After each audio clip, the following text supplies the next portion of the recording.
Hello दोस्तों, कैसे हैं आप सब। अब हम यहाँ पे अपना नया सब्जेक्ट स्टार्ट करने जा रहे हैं जिसका नाम है स्ट्रेटेजिक मैनेजमेंट। इस सब्जेक्ट के अंदर आपके बेसिकली 5 चैप्टर्स ऐड करे गए हैं। ठीक है। और ओल्ड सिलेबस की कंपैरिजन में अगर ये सिलेबस देखा जाए तो ज़्यादा कुछ यहाँ पे चेंजेस नहीं है। स्टूडेंट ये सोचते हैं कि पहले 8 चैप्टर हुआ करते थे जो कि आज 5 हो गए हैं, तो सिलेबस कम किया गया है। तो ऐसा यहाँ पे ज़्यादा कुछ है नहीं, क्योंकि चैप्टर्स को मिक्स करा गया है। ठीक है। कुछ कॉन्सेप्ट को हटा दिया गया है, लेकिन मैं बता दूं कि कुछ कॉन्सेप्ट को यहाँ पे कॉम्प्लिकेटेड भी किया गया है। तो अल्टीमेटली जो है इक्वल ही मैं कहूँगा, ज़्यादा कोई यहाँ पे चेंजेस नहीं कहेंगे। राइट। तो स्टार्ट करते हैं स्ट्रेटेजिक मैनेजमेंट, लेकिन इसे स्टार्ट करने से पहले कुछ चीज़ों को मैं यहाँ पे अच्छे से क्लियर कर दूँ कि स्ट्रेटेजिक मैनेजमेंट सबसे पहले जो हम सब्जेक्ट स्टार्ट करने जा रहे हैं उसमें सबसे पहले तो मैं ये बता दूँ कि यहाँ पे जो है एग्ज़ाम पॉइंट ऑफ व्यू से हिसाब से यहाँ पे चीज़ें होंगी। ठीक है। तो एग्ज़ाम पॉइंट को हम यहाँ पे ध्यान में रखेंगे और उसी तरीके से यहाँ पे बातें करेंगे, क्योंकि यहाँ पे हम रेगुलर बैच नहीं, एक तरीके से फास्ट ट्रैक बैच आप कह सकते हैं, इस तरीके से चलाएंगे। रेगुलर और फास्ट ट्रैक में क्या डिफरेंस होता है? क्या कोई कॉन्सेप्ट को यहाँ पे इग्नोर किया जाता है? Answer is no. इसमें रेगुलर और फास्ट ट्रैक में कोई चेंजेस नहीं होते। मेनली क्या होता है कि रेगुलर बैच में जब हम पढ़ाते हैं तो वर्ड को हम यहाँ पे एक्सप्लेन ज़्यादा करने की कोशिश करते हैं, जो आपके एग्ज़ाम पॉइंट ऑफ व्यू से इम्पोर्टेंट ना हो लेकिन आपके नॉलेज पॉइंट ऑफ व्यू से इम्पोर्टेंट हो सकता है। जैसे कि कोई पॉइंट है तो यहाँ पे हम उस पॉइंट को गूगल पे लेके आपको दिखा सकते हैं कि ये चीज़ें होती है। जैसे कि कोई या एग्जांपल निकल के आएगा कि बताइए आपके पास में चीज़ों को अगर एग्जांपल एक लूँ तो वर्टिकल, हॉरिजॉन्टल, ठीक है, ये आपके पास में पढ़ने को मिलेंगे।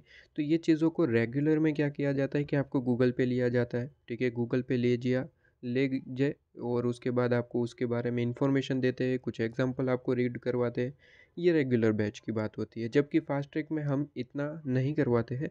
फास्ट ट्रैक में क्या होता है कि एग्ज़ाम पॉइंट ऑफ व्यू के जितना इम्पोर्टेंट है एग्ज़ाम पॉइंट ऑफ व्यू से, उतनी चीज़ें हम यहाँ पे एक्सप्लेन करके चलते हैं। ठीक है। तो ये दोनों में डिफरेंस है, बिकॉज़ यहाँ पे रेगुलर बैच नहीं चलाया जाता, बिकॉज़ यहाँ पे जो क्वेश्चन कुछ पूछे जाते हैं, कुछ होमवर्क देते हैं, तो वो स्टूडेंट करते ही नहीं है। बिकॉज़ यहाँ पे सीधी सी बात है कि इसकी वैल्यू ज़्यादा नहीं रहती। अगर फ्री ऑफ कॉस्ट आपको प्रोवाइड किया जाता है तो स्टूडेंट वैल्यू भी नहीं करते हैं। राइट। मैंने कोशिश किया था लेकिन वैल्यू नहीं मिला। राइट। इसके बाद यहाँ पे मेन पॉइंट जो मैं आपको सबसे पहले यहाँ पे स्टार्ट करने से पहले, इस बैच को स्टार्ट करने से पहले बता दूँ कि आपका जो यहाँ पे ये पूरे का पूरा बैच रहेगा, वो स्पेसिफिकली डिपेंडेंट रहेगा किस पे? आपके लाइक्स, आपके कमेंट्स और आपके सब्सक्राइब करने पे ही डिपेंड रहेगा। देखिए, मैं यहाँ पे इस बार स्पेसिफिकली बता देता हूँ, क्योंकि यहाँ पे हर बार की तरह यहाँ पे भी इसी तरीके से चलता है कि स्टूडेंट वीडियो को यूज़ तो करते हैं, अच्छे से देख लेते हैं, अपना कॉन्सेप्ट क्लियर करते हैं, फ्री ऑफ कॉस्ट आपको प्रोवाइड किया जाए तो ऑब्वियसली नोट्स का भी यहाँ पे यूज़ आप करते हैं अच्छे से।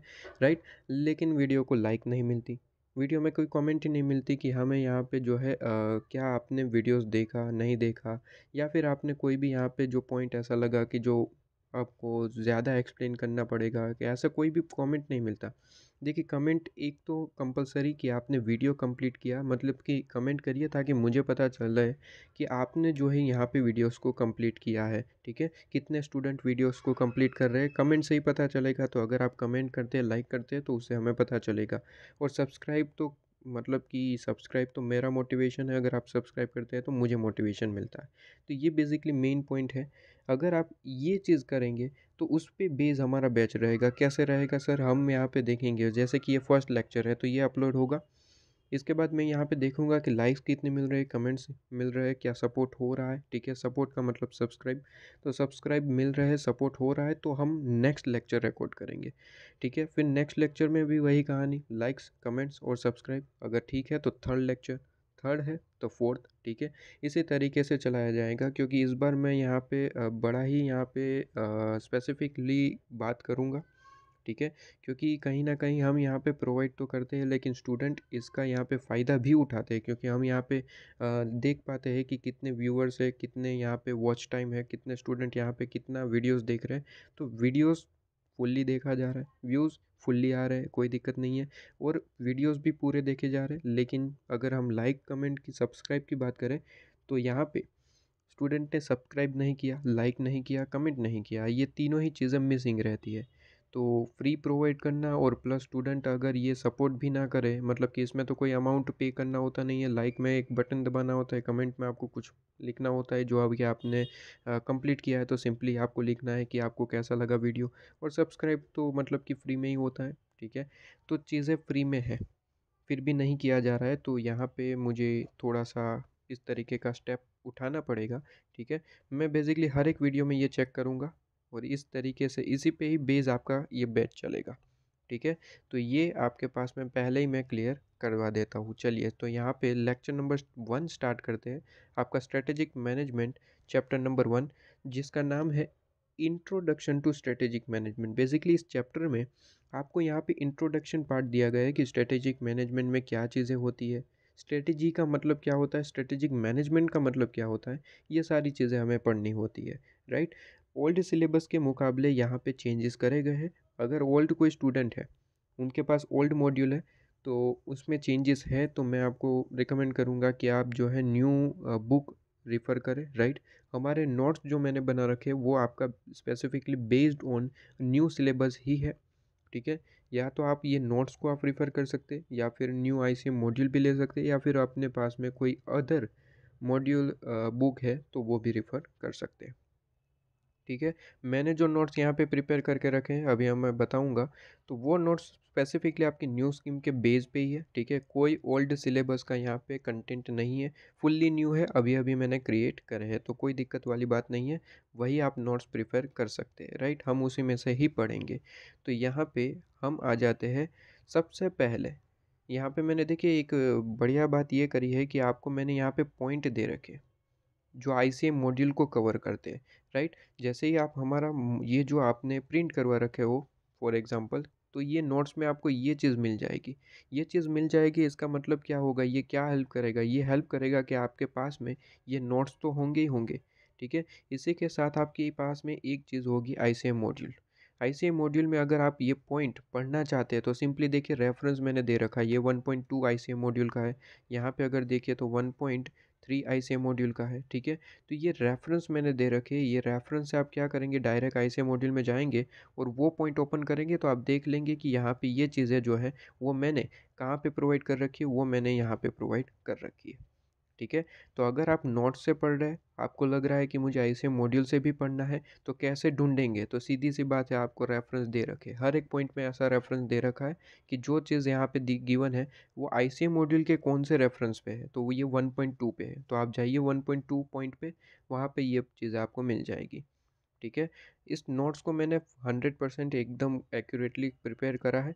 ये नोट्स आप पढ़ लेते हैं, मोर देन सफिशिएंट आपके पास में। उसके बाद आपको क्वेश्चन प्रैक्टिस कर लेने, आरटीपी एमटीपी आईसीएम मॉड्यूल में जितने हैं वो मोर देन सफिशिएंट रह जाता है, ठीक है। चलिए, तो स्टार्ट करते हैं यहाँ पे chapter number 1, introduction to strategic management. Notes के हिसाब से ही चलेंगे। सबसे पहले आपको यहाँ पे कुछ इन्फॉर्मेशन दे रखी है 1.1 में, इंट्रोडक्शन, जो कि इम्पोर्टेंट नहीं है, लेकिन फिर भी एक बार हम देखें तो यहाँ पे क्या चीज़ कही है, मैं ऊपर ऊपर से बता देता हूँ, ठीक है। देखिए, कोई भी बिजनेस चल रहा है, ठीक है, कोई भी बिजनेस है, कोई भी कंपनी है, अगर उन्हें ग्रो करना है, ठीक है, उनको ग्रोथ चाहिए, तो एक मेन चीज़ जो होती है वो है स्ट्रेटेजी। स्ट्रेटेजी बनाना, उसे कम इम्प्लीमेंट करना, उसे कंट्रोल वगैरह करना, उसे ही हम कहते हैं एक स्ट्रेटेजिक मैनेजमेंट। स्ट्रेटेजिक मैनेजमेंट को हम डिटेल में पढ़ेंगे, स्ट्रेटेजी को डिटेल में पढ़ेंगे। इंट्रोडक्शन में ये चीज़ आपको बताई गई है कि स्ट्रेटेजिक मैनेजमेंट जो है वो बिज़नेस के ग्रोथ के लिए वेरी इंपॉर्टेंट, राइट। अगर स्ट्रेटेजिक मैनेजमेंट आपके पास में सही नहीं है तो वो बिज़नेस आगे नहीं बढ़ पाएगा, ठीक है। स्ट्रेटेजी ही इंपॉर्टेंट है, जिसे हम स्ट्रेटेजिक मैनेजमेंट के थ्रू इसे कंट्रोल करते हैं, इम्प्लीमेंट करते हैं, ठीक है, इसमें चेंजेस करते हैं। तो यही सारी चीज़ हमें डिटेल में यहाँ पे एक एक पॉइंट करके पढ़ाई गई है। सबसे पहले यहाँ पे 1.2 पॉइंट आपको कहा गया है मॉड्यूल के हिसाब से, और कहता है कि meaning and nature of strategic management क्या है, सबसे पहले ये समझिए। इसके बाद स्ट्रेटेजी समझेंगे, इसके बाद स्ट्रेटेजिक मैनेजमेंट का मतलब समझेंगे, ठीक है। ये meaning and nature of strategic management है। तो स्ट्रेटेजिक मैनेजमेंट को समझने के लिए यहाँ पे एज पर आईसीएम मॉड्यूल दो सेंस आपको दिए गए हैं, दो तरीके से हम स्ट्रेटेजिक मैनेजमेंट को समझ सकते हैं। ठीक है। तो सबसे पहले मैनेजमेंट के बारे में बात करी गई, ठीक है। जो सबसे पहले क्या बात करी गई सर, मैनेजमेंट के बारे में। मैनेजमेंट का मतलब क्या होता है सर, मैनेजमेंट को दो तरीके से पढ़ा जा सकता है। इसके बाद बात करेगा स्ट्रेटेजी का मतलब क्या होता है। इसके बाद बात करेगा स्ट्रेटेजी का मतलब क्या होता है, राइट। इसके बाद क्या बात करेगा, स्ट्रेटेजी का मतलब क्या होता है। अब मैनेजमेंट पढ़ लिया पॉइंट नंबर 1.2 में। पॉइंट 1.3 में क्या पढ़ा, स्ट्रेटेजी। इसके बाद धीरे से आपको जो है यहाँ पे पढ़ाया जाएगा स्ट्रेटेजिक मैनेजमेंट का मतलब क्या होता है, राइट। उसका इंपॉर्टेंस क्या होता है, उसकी लिमिटेशन क्या होती है, ये पढ़ाया जाएगा। तो एक एक वर्ड को तोड़ के आपको समझाया जाएगा। तो सबसे पहले जो चैप्टर का नाम है स्ट्रेटेजिक मैनेजमेंट, तो एक काम करते हैं, मैनेजमेंट के बारे में सबसे पहले पढ़ते हैं। इसके बाद स्ट्रेटेजी के बारे में पढ़ते हैं। इसके बाद स्ट्रेटेजिक मैनेजमेंट के बारे में पढ़ते हैं, राइट। तो सबसे पहले मैनेजमेंट के बारे में पढ़े। तो मैनेजमेंट को पढ़ने के लिए, मैनेजमेंट को समझने के लिए टू सेंसेस यहाँ पे आपको जो है गिवन है। मतलब कि टू वे हम यहाँ पे पढ़ सकते हैं कि मैनेजमेंट का मतलब क्या होता है। अगर पहले वे के हिसाब से पढ़ा जाए तो सर मैनेजमेंट एक की ग्रुप है। मैनेजमेंट ऑर्गेनाइजेशन में एक की ग्रुप है। की ग्रुप, की वर्ड से हमें समझ में आता है कि कोई ना कोई यहाँ पे मेन यहाँ पे जो है सीट होगी इनकी, मतलब कि मेन यहाँ पे काम होगा, वो से ही हम कहते हैं मैनेजमेंट की। मतलब कि क्या होता है सर, मेन, राइट। तो यहाँ पे मैनेजमेंट जो है वो ऑर्गेनाइजेशन में एक मेन सीट पे होता है। मतलब कि सारे के सारे यहाँ पे ऑर्गेनाइजेशन अच्छे से चलाना, इम्प्लीमेंट करना। अगर प्रॉफिट हो रहा है तो कितना हो रहा है, लॉस हो रहा है तो कितना हो रहा है, उसे कैसे कम किया जाए लॉस को, ये सारी डिसीजन जो मेन मेन डिसीजन होते हैं वो लेना, वो किसका काम है सर, मैनेजमेंट का। इसीलिए हम मैनेजमेंट को की ग्रुप कहते हैं, ठीक है। हाईलाइटेड पॉइंट को अच्छे से पढ़िएगा, ये मेन पॉइंट होते हैं, right.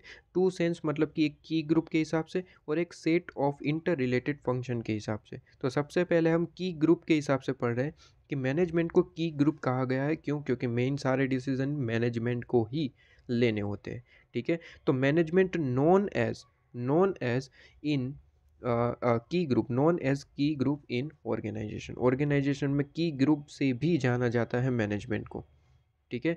Management work as chief organ, ये मेन चीज़, चीफ ऑर्गन, ठीक है। चीफ ऑर्गन से के हिसाब से काम कराता है सर। यहाँ पे चीफ ऑर्गन का मतलब क्या होता है, वही मैंने कहा सर, एक की पर्सन की तरह वर्क करता है। मतलब कि सारे डिसीजंस जो मेन मेन डिसीजंस होते हैं, हमें बिजनेस चलाना चाहिए नहीं चलाना चाहिए, चलाना चाहिए तो किस तरीके से चलाना चाहिए, ये सारे जो मेन डिसीजन होते हैं, ठीक है। एज अ चीफ, आप वर्ड देख सकते हैं चीफ, ठीक है। एज अ चीफ आपको जो वर्क करने होते हैं वो मैनेजमेंट करता है। इसलिए कहता है, यहाँ पे कहा गया है कि management work as a chief organ in the organisation to make entity purposeful and productive. Entity को हम प्रोडक्टिव बना पाए, एंटिटी को हम पर्पसफुल बना पाए। पर्पसफुल का मतलब जिस पर्पस के लिए एंटिटी को बनाया है, उस पर्पस को हम अचीव कर पाए, उसके हिसाब से एंटिटी को आगे चलाया जाए। वो काम किसका है सर, मैनेजमेंट का है। अगर मैनेजमेंट उस पर्पस के लिए बनाया गया है तो उस पर्पस को अचीव करे, उसके लिए हमें क्या करना पड़ेगा सर, प्रोडक्टिव काम करना पड़ेगा। तो पर्पसफुल एंड प्रोडक्टिव एंटिटी को बनाना है, वो काम कौन करेगा सर, मैनेजमेंट। कैसे करेगा sir, as a chief organ work करके, ठीक है। तो यहाँ पे इसलिए कहा गया है कि management work as a chief organ in the organisation to make entity purposeful and productive by. ये कैसे करेगा, कैसे करेगा सर, ये प्रोडक्टिव और पर्पसफुल बनाना है, लेकिन कैसे, by integrating the disorganise resources. Disorganise resources का मतलब क्या होता है सर, डाइजोगनाइज रिसोर्सेज का मतलब होता है कि अल्टीमेटली हमारे पास में रिसोर्सेज कम होते हैं, लेकिन उसका यूज़ करने के लिए हमारे पास में जो यहाँ पे कहते हैं ना कि हमें यहाँ पे ज़्यादा ज़रूरत, हाँ ज़रूरत, उसका यूज़, हमें उसकी ज़रूरत ज़्यादा है। कहीं ना कहीं हमारे पास में रिसोर्सेज कम है लेकिन उसकी ज़रूरत ज़्यादा है। तो हम इस ज़रूरत को कैसे इतने कम रिसोर्सेज में उसे मल्टीपल यूज़, मैक्सिमम यूज़ कर पाए, उसका यहाँ पे जो है इंटीग्रेशन, इसका मतलब है इंटीग्रेशन ऑफ डाइजोगनाइज रिसोर्सेज। मतलब कि कहीं ना कहीं हमारे पास में डिफरेंट डिफरेंट रिसोर्सेज होते हैं, डाइजोगनाइज रिसोर्सेज। फॉर एग्जांपल आपके पास में यहाँ पे मैन पावर है, मनी पावर है, मटेरियल पावर है और टेक्नोलॉजी, ये सारे सारे रिसोर्सेज है। आप समझ सकते हैं कि आपने बिजनेस चलाया तो बिजनेस में कोई वर्कर चाहिए, क्या चाहिए, मैन, ठीक है। कहीं ना कहीं मनी चाहिए हमें, वो तो पहली रिक्वायरमेंट होती है। मटेरियल चाहिए, प्रोडक्ट कहाँ से बनाएंगे, मटेरियल में से, और मटेरियल को प्रोडक्ट बनाने के लिए टेक्नोलॉजी चाहिए, ठीक है। तो ये डाइजोगनाइज रिसोर्सेज है, मतलब कि लिमिटेड है, ठीक है। इसी में से ही हमें मैक्सिमम यूज़ करके अपने एंटिटी को प्रोडक्टिव बनाना है, पर्पसफुल बनाना है, ठीक है। और ये काम कौन करेगा सर? मैनेजमेंट। कैसे sir? Work as a chief organ, ठीक है। और ये सारी चीज़ों को इंटीग्रेट करना पड़ेगा। क्या जो मैन पावर है वो अकेला काम करेगा सिर्फ और सिर्फ, तो क्या प्रोडक्ट बन जाएगा? Answer is no. मनी सिर्फ और सिर्फ आपके पास में है, ठीक है। कोई वर्कर नहीं है, कोई टेक्नोलॉजी नहीं है, कोई मटेरियल नहीं है, क्या काम हो पाएगा? Answer is no. इंटीग्रेट करना पड़ेगा इन सबको। इंटीग्रेट का मतलब जोड़ेंगे, ठीक है। एक साथ इन्हें वर्क करने पे हम कुछ इस तरीके की ट्रीटमेंट करेंगे जो एक साथ यहाँ पे सारा का सारा मिलाया जाएगा और हम प्रोडक्ट बनाएंगे, ठीक है। इसलिए यहाँ पे कहा गया है कि management work as a chief organ in the organisation. Organisation में as a chief organ work करेगा to make entity purposeful and productive. लेकिन कैसे? By integrating disorganise resources. Resources नहीं, डाइजोगनाइज रिसोर्सेज, ठीक है। ये वर्ड भी लिखना पड़ेगा क्योंकि लिमिटेड रिसोर्सेज होते हैं, ठीक है। और थर्ड पॉइंट, ये पॉइंट वाइज चलेगा यहाँ पे, फर्स्ट पॉइंट, सेकंड पॉइंट और थर्ड पॉइंट, ठीक है। इस पॉइंट वाइज ये आप रीड करिए, बेहतर रहता है, राइट। तो यहाँ पे देखिए थर्ड पॉइंट ये कहता है कि ये थर्ड पॉइंट यहाँ पे इतना इंपॉर्टेंट नहीं है, एक बार आप इसे पढ़ लीजिए, ठीक है, रीड करने के हिसाब से। और हो सकता है एमसीक्यू में कई बार पूछ ले, तो हमने एक बार रीड करा हो तो ऑप्शन पढ़ के हम आंसर क्लिक कर सकते हैं। कहता है organisation big big organisation become an unified, ठीक है, unified functioning system when management systematically mobilise and utilise the diverse आपके पास में जो रिसोर्सेज होते हैं, डाइजोगनाइज रिसोर्सेज हम कहते हैं, उसे एफिशिएंटली और इफेक्टिवली कैसे यूटिलाइज किया जाए। देखिए मैनेजमेंट का काम क्या होता है? मैनेजमेंट का एक ही काम होता है कि हमारे पास में जो डाइजोगनाइज रिसोर्सेज है, ठीक है, उसका एफिशिएंटली इफेक्टिव, मैंने अभी अभी वर्ड यूज़ करा था सर मैक्सिमम यूज़। तो मैक्सिमम को हम जो अगर प्रॉपर वर्ड में लिखे, स्ट्रेटेजिक मैनेजमेंट की लैंग्वेज में लिखे, तो लैंग्वेज में लिखेंगे effective and efficient, effective and efficient. तो ये वर्ड आपको सीखने पड़ेंगे, मैक्सिमम वर्ड नहीं लिखेंगे। अगर हमारी आंसर शीट को हमें प्रॉपर बनाना है, हमें जो है मैक्सिमम मार्क्स कवर करने हैं, तो आपको ये वर्ड याद रखने पड़ेंगे कि अब से हम मैक्सिमम वर्ड नहीं लिखेंगे। अब से हम वर्ड कौन सा लिखेंगे सर? अब से वर्ड लिखेंगे इफेक्टिव एफिशिएंट, ठीक है। कि हम रिसोर्सेज को किस तरीके से इफ़ेक्टिवली एफिशिएंटली यूज़ करें ताकि हमारा जो यहाँ पे चीज़ें हैं वो हम कवर कर पाएँ, मतलब कि ऑर्गेनाइजेशन का जो ऑब्जेक्ट है उसे हम अचीव कर पाएँ, राइट। तो यहाँ पे वही चीज़ कही गई कि उस रिसोर्सेज को हमें यूटिलाइज तो करना है, लेकिन कैसे? इफ़ेक्टिवली एंड एफिशिएंटली, ठीक है। ये इम्पोर्टेंट पॉइंट।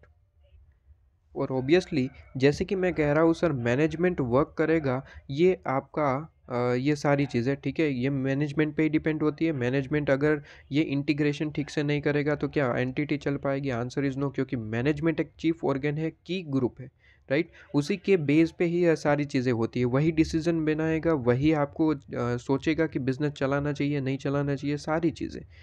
तो कहीं न कहीं हम ये कह सकते हैं कि जो ऑर्गेनाइजेशन का सर्वाइवल है और यहाँ पे सक्सेस है, वो कंप्लीटली डिपेंड करेगा किस पे सर? मैनेजमेंट पे, ठीक है। कि मैनेजमेंट की कंपटीशन कैसा है, ठीक है, कंपेटेंस कितना कितना कंपेटेंट है, और कैसा कैरेक्टर है, क्या वो ईमानदार है कि नहीं, ठीक है, ईमानदार है कि नहीं, कंपेटेंस कैसा है, क्या वो कैपेबल है उस चीज़ को करने के लिए। अगर कैपेबल है तो आपका जो ऑर्गेनाइजेशन है वो डेफिनेटली सक्सेस करेगा, ठीक है। तो ये सेकंड पॉइंट होता है। ये थर्ड पॉइंट के अंदर टोटल 3 पॉइंट है। सबसे पहला पॉइंट हमने बात करा कि हमने रिसोर्सेज को क्या करना है सर? ये आप जो है यहाँ पे इस चीज़ को मिटा दीजिए, हाईलाइट करिए रिसोर्सेज को। यहाँ पे डाइवर्स रिसोर्सेज जो आपके पास में है उसे एफिशिएंट और इफ़ेक्टिव यूज़ करना चाहिए, ठीक है। ये आपके पास में फर्स्ट पॉइंट है। इसके बाद सेकंड पॉइंट आपके पास में ये रहता है। सेकंड पॉइंट, सर्वाइवल और सक्सेस किस पे डिपेंड करेगा? ऑब्वियसली मैनेजमेंट के कैरेक्टर और उसके कंपेटेंस पे, राइट। और थर्ड पॉइंट आपके पास में ये रहा थर्ड पॉइंट, ठीक है। टोटल थर्ड नंबर के पॉइंट में 3 अंदर पॉइंट है, राइट। तो इस तरीके से पॉइंट वाइज याद रखिए, बेहतर रहता है, आपको याद करने में आसानी रहती है। थर्ड पॉइंट ये कहता है आपके पास में कि कहीं ना कहीं आपको पता है कि भाई एनवायरनमेंट जो है वो फिक्स नहीं है, ठीक है। एनवायरनमेंट जो है वो कॉम्प्लेक्स है, कहीं ना कहीं कोई भी कुछ भी हो सकता है, कहीं का कभी इन्फ्लेशन भी आ सकता है, ठीक है, इन्फ्लेशन भी आ गया, मान लीजिए कोरोना आ गया, ठीक है। तो कहीं ना कहीं एनवायरनमेंट कहीं ना कहीं फिक्स नहीं है, वो आपके पास में एक कॉम्प्लेक्स है, और उसके हिसाब से ही हमें चेंज होना पड़ता है, हमें मतलब कि बिजनेस को। अब सीधी सी बात है, अगर इन्फ्लेशन है, ठीक है, या फिर आप कह सकते हैं, चलिए एक एग्जांपल लेते हैं कि मार्केट में मंदी चल रही है, ठीक है, मार्केट में मंदी चल रही है, मार्केट में आपके पास में मार्केट में मंदी चल रही है, राइट। किसी के पास पैसा ज़्यादा है ही नहीं, और आपकी प्रोडक्ट जो है मान लीजिए 2,000 रुपये में आप बेच रहे हैं, ठीक है, पहले से ही आप 2,000 बेच रहे हैं 2,000 में, और प्रॉफिट अच्छा खासा इसमें कमा रहे हैं। अब मार्केट में मंदी आने के कारण कोई ये 2,000 की प्रोडक्ट अफोर्ड कर ही नहीं सकता, ठीक है। तो मैनेजमेंट को सोचना पड़ेगा कि मार्केट में क्या सिचुएशन है और किस तरीके से हमें प्राइस को ऊपर नीचे करना पड़ेगा, राइट। प्रोडक्ट को हमें क्या करना पड़ेगा, जैसे कि हम एक एग्जांपल ले तो पार्ले जी, ठीक है। आज से 10 साल पहले के पार्ले जी का पैकेट देखिए इतना आता था, ठीक है, कुछ 5 रुपये 10 रुपये का मान लीजिए इतना आता था। आज 10 साल बाद, ठीक है, आफ्टर 10 ईयर, कुछ पार्ले जी का वही पैकेट इतना आता है, ठीक है। तो ये क्या किया है सर, हमने एज पर अपनी चलती जो मंदी है, ठीक है, ये सारी चीज़ें, महंगाई, ये सारी चीज़ों को डिपेंड करते हुए पार्ले जी ने क्या किया भाई, प्राइस तो वही रखा लेकिन क्वांटिटी को कम कर दिया, ठीक है। तो कहीं ना कहीं कहता है कि मैनेजमेंट ये चीज़ पे भी फोकस करता है, ये फैसिलिटेट करता है ऑर्गेनाइजेशन को कि जैसे जैसे हमारा एनवायरनमेंट चेंज हो रहा है, ठीक है, उसी तरीके से हम भी एडप्शन लें, ठीक है। मतलब कि हम भी उसी चेंज को एडॉप्ट करें। देखिए ये चेंज को एडॉप्ट करना बहुत ज़्यादा कंपलसरी होता है, राइट। अगर हम बात करें एप्पल की, तो एप्पल ने टच स्क्रीन फ़ोन लॉन्च किया, ठीक है, उस टाइम पे नोकिया ने टच स्क्रीन फ़ोन लॉन्च नहीं किया, ठीक है। उनकी मार्केट वैल्यू ज़्यादा थी उस टाइम पे, नोकिया की मार्केट वैल्यू बहुत ज़्यादा थी, राइट। उस टाइम पे नोकिया ने जो है अपने जो फ़ोन चल रहे थे उसी को अपनाया, मतलब कि टेक्नोलॉजी को चेंज नहीं किया, एडॉप्ट नहीं किया। हालांकि एनवायरनमेंट चेंज हो चुका था उस टाइम से, ठीक है, कि एप्पल ने कुछ नई टेक्नोलॉजी इंट्रोड्यूस करी, राइट। लोगों को वो पसंद आने लगी, लेकिन लोग नोकिया ने उसे अडॉप्ट नहीं किया। अगर अडॉप्ट नहीं किया तो आज देखिए नोकिया का जो शेयर है वो कम्प्लीटली ना के बराबर है, मतलब कि ज़ीरो ही हो चुका है, आप समझ सकते हैं, राइट। तो यहाँ पे वही चीज़ है कि अगर चेंजेस हो रहे हैं एनवायरनमेंट में तो उसे अडॉप्ट करना कंपलसरी है, और ये अडॉप्ट कौन करेगा सर, मैनेजमेंट ही ये फैसिलिटी प्रोवाइड करेगा, ठीक है। तो टोटल 3 पॉइंट है, और तीसरे पॉइंट में और 3 पॉइंट है, ठीक है। तो पहला पॉइंट एज अ की ग्रुप काम करेगा, ठीक है। दूसरा point sir as a chief organ work करेगा, ठीक है। पहला पॉइंट क्या है, इसका नाम है की ग्रुप। सेकेंड, चीफ ऑर्गेन की तरह वर्क करेगा। चीफ ऑर्गेन की तरह वर्क क्या करना है सर, एंटिटी को पर्पसफुल और प्रोडक्टिव बनाना है। कैसे करना है सर, इंटीग्रेटिंग डाइजोकनाइज रिसोर्सेज, डाइजोकनाइज जो रिसोर्सेज है उसे जोड़ना है और अच्छे से मैक्सिमम यूज़ करना है। लेकिन मैक्सिमम वर्ड को क्या मैक्सिमम लिखेंगे, आंसर इज नो। वर्ड क्या लिखेंगे, इफेक्टिव और एफिशिएंट यूज़ करना है, ठीक है। इसके बाद थर्ड पॉइंट वही आपको जो है, थर्ड पॉइंट तो वही रिपीट हो रहा है उस थर्ड पॉइंट में पहला, कि डाइजोकिन जो आपके पास में डाइवर्स रिसोर्सेज है उसे एफिशिएंट और इफेक्टिव यूज़ करना है। वो कौन करेगा सर, मैनेजमेंट करेगा, ठीक है, यूटिलाइज करना है हमें।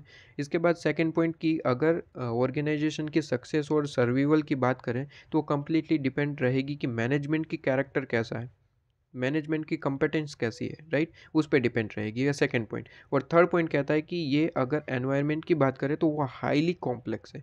एनवायरनमेंट जो है वो कॉम्प्लेक्स है, कभी भी कुछ भी चेंज हो सकता है। तो उस चेंज को एडॉप्ट करना और उसके हिसाब से ही हमें जो है यहाँ पे मैनेजमेंट के ऑब्जेक्टिव में चेंजेस लाना, मतलब कि स्ट्रेटेजी में चेंजेस लाना, ये काम कौन करेगा सर, मैनेजमेंट करेगा, ठीक है। तो ये मैंने आपको जो है एक नोट्स के थ्रू प्रोवाइड किया। अगर आप अपने आईसी मॉड्यूल में देखेंगे तो एक बार इसे रीड करेंगे तो आपको यहाँ पे थोड़ा सा कॉम्प्लिकेटेड रख सकता है, राइट। उसे ही हमने सिंप्लीफाइड वे में ये लिखा है। ये आप एग्जाम पॉइंट ऑफ व्यू से बिल्कुल रेलिवेंट है, आप इस तरीके से ही लिख सकते हैं। बस यहाँ पे ध्यान रहे कि ये मैंने पॉइंट लिखे, इसको ही आपको पूरे के पूरे सेंटेंस में लिखना है। जैसे कि मैंने यहाँ पे लिखा है कि known as key group in the organisation, तो आपको पूरा सेंटेंस लिखना है कि management is known as key group in the organisation, right. इसके बाद ये तो पूरा पॉइंट मैंने लिखा है कि management work as a chief organ in the organisation. कैसे sir, to make entity purposeful और प्रोडक्टिव। लेकिन ये प्रोडक्टिव और पर्पसफुल बनाएंगे कैसे, integrating disorganise resources. Disorganise resources कौन कौन से हैं सर, मैन पावर है, मनी है, मटेरियल है, टेक्नोलॉजी है, ठीक है। यही पॉइंट मैंने आपको बता दिए। तो ये एज इट इज़ आपको रीड करने हैं और एज इट इज़ याद करने की कोशिश करना है, ठीक है। याद कैसे होगा, तभी होगा कि जब आप एक बार इसे रीड करेंगे और इसे नोट डाउन करेंगे और इसके बाद खुद से लिखने की कोशिश करेंगे, तभी याद होगा। ठीक है। इसे याद करने में ज़्यादा टाइम नहीं लगता, लेकिन अगर आप लेक्चर देखने के बाद तुरंत याद करने की कोशिश करें तो ही याद होगा। एक बार लेक्चर देख लिया 3-4 दिन बाद फिर आप उसे रीड करेंगे, याद करने की कोशिश करेंगे, तो मेरे ख्याल से वो डिफ़िकल्ट आपके लिए बन सकता है। ठीक है। इसके बाद देखिए फर्स्ट व्यू देखा कि एक की ग्रुप की तरह वर्क करता है। अब सेकंड व्यू की तरफ देखें तो मैनेजमेंट का ऑब्जेक्टिव्स यहाँ पे दे रखा है कि objective of management of the organisation is to carry out set of interrelated functions and processes. ठीक है, कि यहाँ पे मैनेजमेंट का ऑब्जेक्टिव के बारे में बात करिए। देखिए यहाँ पे आपके आईसी मॉड्यूल में भी उसी तरीके से है कि टू सेंस में यहाँ पे मीनिंग की बात करी गई है। ठीक है, पहला सर की ग्रुप और दूसरी बात करता है यहाँ पे set of interrelated functions की। ठीक है, तो वही हमने यहाँ पे पॉइंट कवर करके चले हैं। ठीक है, तो सेकंड फर्स्ट पॉइंट पे की ग्रुप की बात कर रहे हैं, तो पूरे के पूरे 3 पॉइंट हमने कवर करे। अब यहाँ पे 4 पॉइंट हम कवर करेंगे। देखिए क्या कहता है, कहता है कि ऑब्जेक्टिव क्या रहेगा। ये यहाँ पे ऑब्जेक्टिव की बात होती है, तो ऑब्जेक्टिव ऑफ मैनेजमेंट किसका सर, मैनेजमेंट किसका, ऑर्गेनाइजेशन का। तो objective of management of organisation is to carry out the set of interrelated functions and process. कहता है कि मैनेजमेंट का यहाँ पे ऑब्जेक्टिव क्या रहेगा। तो सर मैनेजमेंट का ऑर्गेनाइजेशन में ऑब्जेक्टिव ये रहेगा कि वो जितनी भी प्रोसेसेस है, जितने भी फंक्शंस हैं, उनको कैरी आउट करें। ठीक है, उनको सही से देखे, सही से उसे प्लान करे। ठीक है, सही से उसे चल रहा है या फिर नहीं, इस तरीके से कंट्रोल करे। तो ये फंक्शंस कौन कौन से हो सकते हैं, जो कि मैंने अभी अभी कहा कि प्लान करना, सही से चल रहा है या नहीं ऑर्गेनाइजेशन। ठीक है, उसे डायरेक्ट करना कि भाई अगर नहीं चल रहा है तो कैसे चलाया जाए। ठीक है, डायरेक्ट करे, स्टाफिंग एंड कंट्रोलिंग। ठीक है, ये चीज़ आप 12th में पढ़ के आते हैं, ये वही चीज़ है। ठीक है, कि प्लानिंग करना, organisation, directing, staffing and controlling.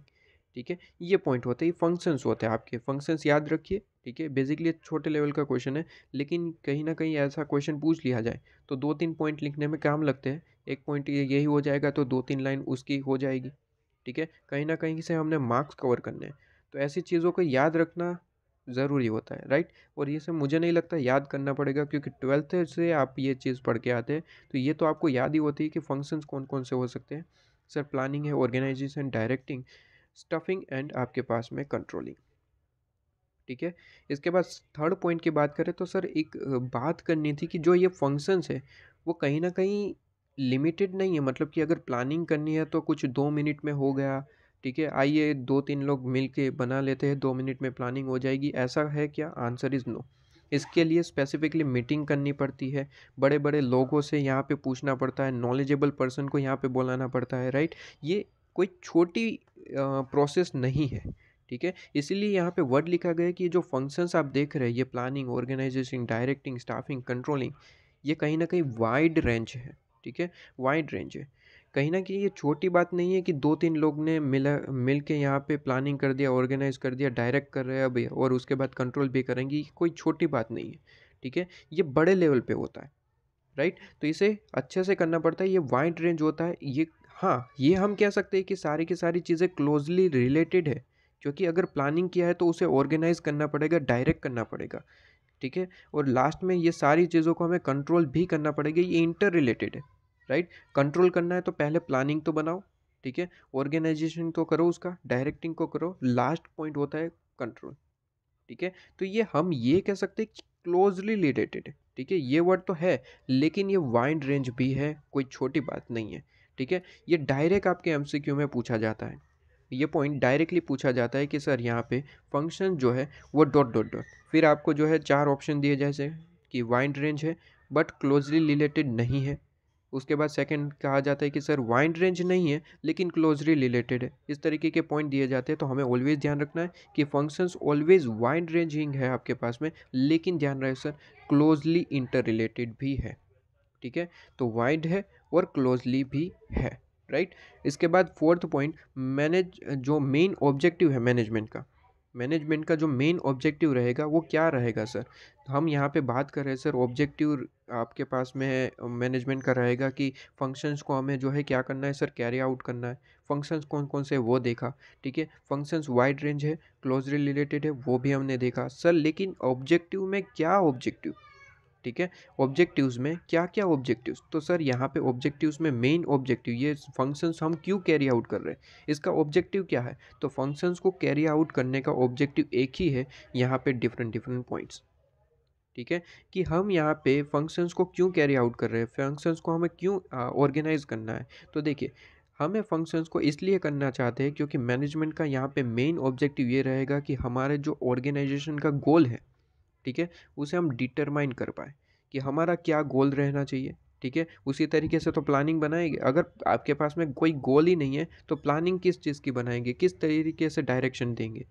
तो सबसे पहले मैनेजमेंट का यही सारे काम होते हैं कि सबसे पहले वो गोल को डिटरमाइन करेंगे कि हमारा क्या गोल रहना चाहिए। ठीक है, अलग अलग ऑर्गेनाइजेशन का डिफरेंट डिफरेंट गोल हो सकता है, राइट, सभी का एक गोल नहीं होता। तो कोई भी ऑर्गेनाइजेशन जिसमें मैनेजमेंट वर्क कर रहा है वो अपनी ऑर्गेनाइजेशन का सबसे पहले क्या करेगा सर, डिटरमाइन करेगा गोल क्या है। गोल को डिटरमाइन करने के बाद दूसरा इनका ऑब्जेक्टिव होता है, ये सारे ऑब्जेक्टिव्स आपको याद रखने पड़ेंगे। ठीक है, और कोई ऑप्शन नहीं है क्योंकि एमसीक्यूज में भी पूछा जा सकता है। इसे सिंप्लीफाइड वे में मैंने आपको लिख के दिया है, बाकी आईसीए मॉड्यूल में आप रीड करेंगे तो कंफ्यूज होने के चांसेस रहते हैं। ठीक है, तो डिटरमाइन करना गोल्स को, इसके बाद डिज़ाइन करना ऑर्गेनाइजेशन को। डिज़ाइन करना मतलब कि क्या इसमें कलर पेंट वगैरह करना है, आंसर इज़ नो। हमारा गोल जो है डिटरमाइन किया है तो हमें ये प्लानिंग डिटरमाइन करनी पड़ेगी, प्लानिंग को ऑर्गेनाइज करना पड़ेगा और इस तरीके से हमारे ऑर्गेनाइजेशन को पूरे का पूरा डिज़ाइन करना पड़ेगा, राइट। तो यहाँ पे कोई पेंट वगैरह की बात नहीं कर रहा है, ये सारी चीज़ों को हमें अच्छे से हो पाए, ठीक है, वो चीज़ हमें ऑर्गेनाइज करनी है। तो वही चीज़ कह रहा है कि डिटरमाइन करिए गोल्स को, गोल्स को जैसे ही डिटरमाइन हो जाते हैं सारी की सारी चीज़ों को ऑर्गेनाइज करिए, डिज़ाइन करिए ऑर्गेनाइजेशन को। ठीक है, और ऑब्वियसली जो अभी अभी हमने बात करी सर, रिसोर्सेज जो है वो स्केयर है, राइट, और उसको हमें अच्छे से यूज़ करना है, मोबिलाइज करना है। टू मोबिलाइज करिए, एक्वायर करिए रिसोर्सेज को। ठीक है, अलो करिए, और टास्क जो है वो आप अलोकेट करिए। ठीक है, allow and allocate task and resources among persons, कि कौन सा पर्सन कौन सा टास्क परफॉर्म करेगा और उनसे कितना रिसोर्स अलो करना चाहिए। ठीक है, फिर से एक बार, कौन सा पर्सन कौन सा टास्क परफॉर्म करेगा। हम यहाँ पे आपको पता है कि ऑर्गेनाइजेशन में डिफरेंट डिफरेंट डिपार्टमेंट्स होते हैं, डिपार्टमेंट्स में भी मैनेजमेंट होते हैं, मैनेजर होते हैं, उसके नीचे भी पर्सन होते हैं, उसके नीचे भी पर्सन होते हैं, जितना बड़ा ऑर्गेनाइजेशन उस तरीके से चीज़ें होती है।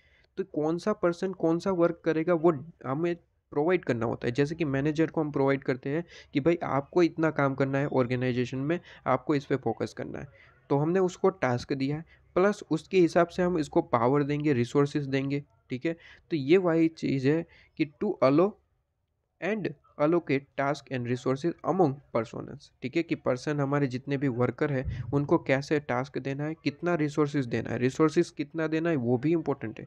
ज़्यादा रिसोर्सेज दे दिया तो भी दिक्कत है, नहीं दिया तो भी प्रोडक्ट सही से नहीं बन पाएगा, वो भी दिक्कत है। ठीक है, तो ये पॉइंट आपके पास में हो जाता है। इसके बाद to install control system, control system is the very important. आपके पास में अगर कंट्रोल नहीं है तो वर्कर सोता रहेगा पूरा दिन। ठीक है, किसी को भी कोई पता नहीं चलेगा, राइट। तो ऐसी चीज़ें होती है, तो यहाँ पे हमें एज इट इज़ याद रखना है कि गोल को डिफाइन करिए, डिज़ाइन करिए, ठीक है, मोबिलाइज एंड एक्वायर करिए रिसोर्सेज को, अलो करिए task and resources to person. ठीक है, और इंटर आपके पास इंस्टॉल करिए कंट्रोल सिस्टम को। ठीक है, ये मेन ऑब्जेक्टिव। तो एज इट इज़ आपको ये चीज़ आपको याद रखनी पड़ेगी। इसके बाद यहाँ पे कई बार पूरे क्वेश्चन में पूछा जाता है, एमसीक्यूज में भी पूछा जा सकता है कि बताइए मैनेजमेंट एक इन्फ्लुएंस प्रोसेस है, इसे डिफाइन करिए। इन्फ्लुएंस मतलब कि चलते रहने वाली प्रोसेस, मतलब कि मैनेजमेंट जो है वो सिर्फ एक बार काम करता है और उसके बाद सो जाता है, ऐसा नहीं है। ये कंटिन्यूसली हमें यहाँ पे इस पे काम करना पड़ता है, वर्क करना पड़ता है। ठीक है, तो मैनेजमेंट इस पे कंटिन्यूस वर्क करता है, प्लानिंग करना, ऑर्गेनाइजेशन, ठीक है, डायरेक्टिंग, कंट्रोल, ये सारे कंटिन्यूसली चलता रहता है। ठीक है, ये क्यों करना ज़रूरी है। ठीक है, तो यहाँ पे वही आपको क्वेश्चन पूछा जाता है पेपर में कि मैनेजमेंट इन्फ्लुएंस प्रोसेस है, बताइए क्यों, इसे एक्सप्लेन करिए। तो इसका एक्सप्लेन करना है सर, मैनेजमेंट इन्फ्लुएंस प्रोसेस इसलिए है ताकि हम थिंग्स जो हमारे पास में सारी चीज़ें हैं, यहाँ पे प्लानिंग करना है, ऑर्गेनाइजेशन है, हमारा जो गोल है उसके हिसाब से हमने सारे कंट्रोल्स लगा रखे हैं, उसे हैपन, ठीक है, टू मेक थिंग्स हैपन, उसे अच्छे से हो पाए, इसके लिए इन्फ्लुएंस प्रोसेस बहुत ज़्यादा ज़रूरी है। मतलब कि मैनेजमेंट का कंटिन्यूसली वर्क करना बहुत ज़्यादा ज़रूरी है ताकि हम क्या कर पाए, टू मेक थिंग्स हैपन।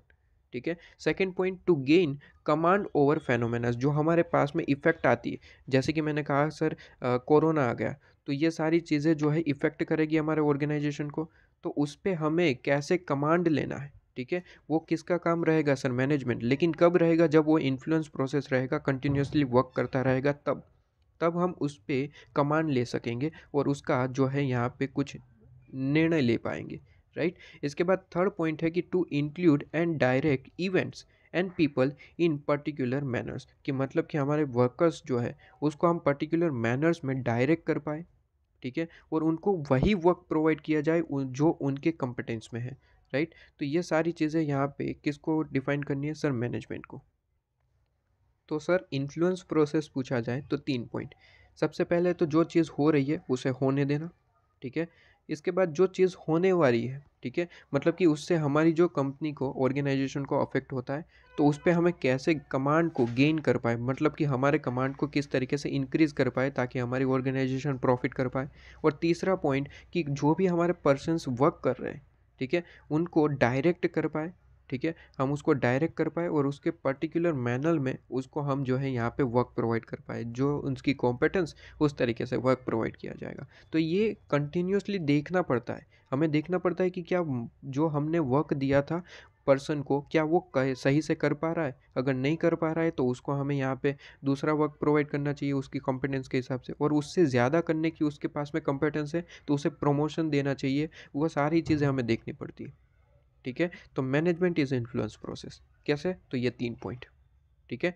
इसके बाद यहाँ पे नेक्स्ट पॉइंट आपके पास में निकल के आता है कि स्ट्रेटेजिक मैनेजमेंट जो प्रोसेस है वो सेट ऑफ एक्टिविटी है। अब सेट ऑफ एक्टिविटी कैसे, इसे हाईलाइट करेंगे। सेट ऑफ एक्टिविटी एमसीक्यू में डायरेक्टली आपको ये चीज़ दी जा सकती है या फिर क्वेश्चन में ही पूछा जा सकता है कि सर स्ट्रेटेजिक मैनेजमेंट जो है वो सेट ऑफ एक्टिविटी प्रोसेस है, इसे एक्सप्लेन करिए। तो कैसे सर, तो strategic management set of activity इसलिए है क्योंकि यहाँ पे सारी चीज़ें जो है वो एक जगह पे काम होती है। जैसे कि फर्म्स का जो यहाँ पे विज़न, मिशन एंड आपके पास में स्ट्रेटेजिक एनालिसिस है, ऑब्जेक्टिव को कैसे डेवलप किया जाए, क्रिएट कैसे किया जाए, और हमें कौन सा यहाँ पे हमारा जो निर्णय है वो उसे सिलेक्ट किया जाए, इम्प्लीमेंट कैसे किया जाए, ये सारी चीज़ें हमें डिटेल में पढ़नी है, राइट। यहाँ पे एक एक पॉइंट इस पे एक्सप्लेनेशन डाला हुआ है आपके चैप्टर में।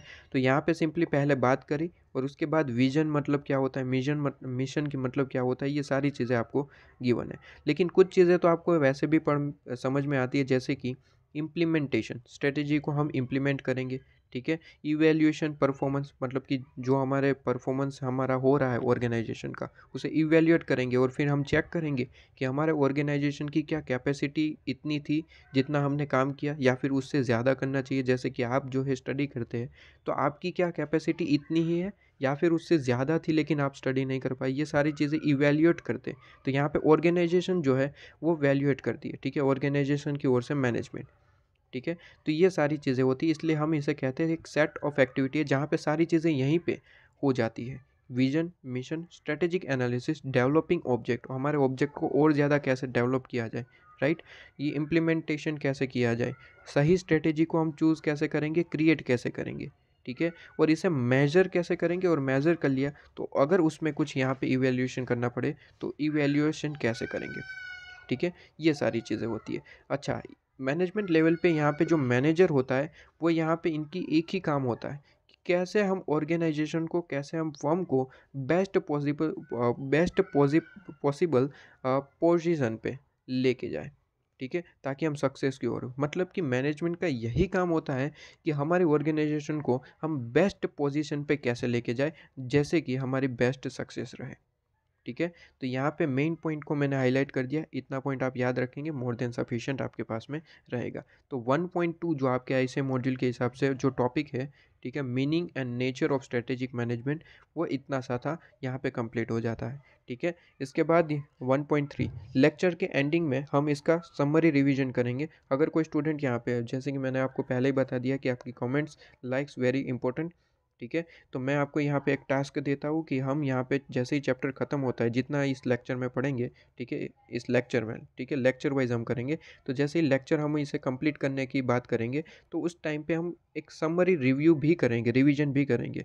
तो उसका टाइम स्टैम्प आपको कमेंट सेक्शन में डाल देना है, right. Time stamp comment section में डालना है, ये मैं आपको एक टास्क प्रोवाइड कर रहा हूँ जिसको कंप्लीट आपको करना होगा, ठीक है। इसके बाद 1.3 पे आइए, कॉन्सेप्ट ऑफ स्ट्रेटेजी। स्ट्रेटेजी का यहाँ पे कॉन्सेप्ट पढ़ाया गया है। स्ट्रेटेजी का मतलब क्या है, स्ट्रेटेजी क्या है। तो कहते हैं कि strategy in the context of business, मतलब कि बिजनेस में अगर स्ट्रेटेजी की बात करें, ठीक है, तो स्ट्रेटेजी रिलेट करती है टू रिस्पॉन्स डायनामिक एक्सटर्नल जो फोर्सेस है, मतलब कि डायनामिक एनवायरनमेंट है, ठीक है। जैसे कि मैंने एग्जांपल दिया कि भाई एनवायरनमेंट बहुत ही ज़्यादा कॉम्प्लेक्स है, कुछ भी कभी भी हो सकता है, ठीक है। तो कहता है कि उसे रिस्पॉन्स करना मतलब कि स्ट्रेटेजी, ठीक है। बिजनेस में स्ट्रेटेजी का यही आपका पास में वर्क होता है कि वो रिलेट करता है to response dynamic external forces. क्यों करना है ऐसा, ताकि हम अचीव कर पाए, to achieve their vision mission objective by reducing complexity and uncertainty. अब सीधी सी बात है कि कोरोना अगर आ चुका है तो हमारी प्रोडक्ट को सेल करने में अनसर्टेनिटी आ चुकी है, मतलब कि कहीं ना कहीं हमें कुछ ऐसा यहाँ पे करना पड़ेगा जिससे वो प्रोडक्ट लोगों के घर तक पहुँच पाए, ठीक है। और उसमें भी हमें कुछ एडवर्टाइजमेंट करनी पड़ेगी कि कितनी ज़्यादा सेफ़ है, अगर हम सेफ्टी के लिए क्या क्या चीज़ें कर रहे हैं, ये सारी चीज़ें हमें बतानी पड़ेगी, ठीक है। तभी तो हम हमारा जो विज़न है, मिशन है, इसे हम डिटेल में पढ़ेंगे, विज़न और मिशन को। अभी सिंपली मिशन और मिशन को विज़न और मिशन ही रहने दीजिए, राइट। तो हमने जो यहाँ पे विज़न और मिशन को आप सिंपली इतना अभी मान के चलिए कि जो हमने डिसाइड किया है, ठीक है, उसे हमें अचीव करना है, ठीक है। तो अचीव करने के लिए strategy is the main point, ठीक है। तो स्ट्रेटेजी इन द आपके पास में कॉन्टेक्स्ट ऑफ बिजनेस, मतलब कि बिजनेस में स्ट्रेटेजी का क्या यूज़ होता है सर। तो यूज़ होता है कि ये रिस्पॉन्ड करता है डायनामिक एक्सटर्नल फोर्सेस को, ठीक है। ये रिस्पॉन्स करता है किसको, डायनामिक एक्सटर्नल फोर्सेस को। लेकिन रिस्पॉन्स करना क्यों है, ताकि हम हमारे जो विजन है, मिशन है और ऑब्जेक्टिव है, उसको अचीव कर पाए। क्योंकि यह हमारे पास में जो है ये कॉम्प्लेक्स रहते हैं, ठीक है। हमने जो डिसाइड किया है वो इतनी आसानी से तो मिलने वाला है नहीं। जैसे कि आपने अगर डिसाइड किया है कि मुझे यहाँ पे इंटर क्लियर करना है, तो ये इतना आसान नहीं रहेगा, बीच में आपको कॉम्प्लेक्सिटी अनसर्टेनिटी देखने को मिलेगी। तो उसे आपको जो है किस तरीके से रिड्यूस करना, इसी वही का मतलब है कि स्ट्रेटेजी। जैसे कि आप अपना क्लियर करने के लिए, इंटर क्लियर करने के लिए एक टाइम टेबल बनाते हैं, और इस टाइम टेबल को कैसे बेस्ट मैनर में आप इसे फॉलो करेंगे, वही तो क्या है सर, स्ट्रेटेजी। तो बिजनेस की ओर से ये चीज़ क्या रहेगी सर, विजन मिशन और ऑब्जेक्टिव। और आपकी मतलब कि as a C a student की ओर से अगर मैं कहूँ कि आपकी यहाँ पे स्ट्रेटेजी क्या रहेगी, तो it is a time table, right. कि टाइम टेबल को हम कैसे फॉलो करेंगे। तो यहाँ पे वही चीज़ है कि तो बिजनेस की ओर से स्ट्रेटेजी, मैंने क्या कहा सर, स्ट्रेटेजी का यहाँ पे क्या मतलब होता है कि ये रिस्पॉन्स करता है डायनामिक एक्सटर्नल फोर्सेस को, ठीक है। क्यों करना है सर, ताकि हम हमारे विजन मिशन ऑब्जेक्टिव को अच्छे से अचीव कर पाए, या फिर उसे रिड्यूस कर पाए, मतलब कि इसकी जो कॉम्प्लेक्सिटी होती है, अनसर्टिनिटी होती है, उसे रिड्यूस कर पाए, ठीक है। इसके बाद सेकंड पॉइंट निकल के आता है, बहुत ज़्यादा पूछा जाता है कि स्ट्रेटेजी एक गेम प्लान है। स्ट्रेटेजी एक गेम प्लान है, एक्सप्लेन करिए। तो सर स्ट्रेटेजी एक गेम प्लान है because of management of the business use to take market position, conduct its operation, attract and satisfy customer, compete successfully and आपके पास में कहता है कि अचीव ऑर्गेनाइजेशनल ऑब्जेक्टिव। देखिए गेम प्लान किस तरीके से, एक तरीके का गेम प्लान ही ना। यहाँ पे आप देखिए कि मैनेजमेंट कर क्या रहा है सर, मैनेजमेंट एक ही चीज़ कर रहा है कि किस तरीके से ऑर्गेनाइजेशन को हम मैक्सिमम सक्सेस पे ले चले। और वो कैसे होगा सर, मार्केट में हमारी पोजीशन बनानी पड़ेगी। दूसरा क्या पॉइंट कहा मैंने सर, ऑपरेशन कंडक्ट करना पड़ेगा, ठीक है। तीसरा मैंने क्या कहा सर, हमारे कस्टमर ही हमारे भगवान है, ठीक है। तो उन्हें अट्रैक्ट कैसे करेंगे, और अट्रैक्ट कर लिया तो उसे सेटिस्फाई कैसे करेंगे, ठीक है। और इन्हीं तरीके से हमें जो है क्या करना है सर, सक्सेसफुली compete करना पड़ेगा, क्योंकि हमारे कॉम्पिटिटर भी होंगे।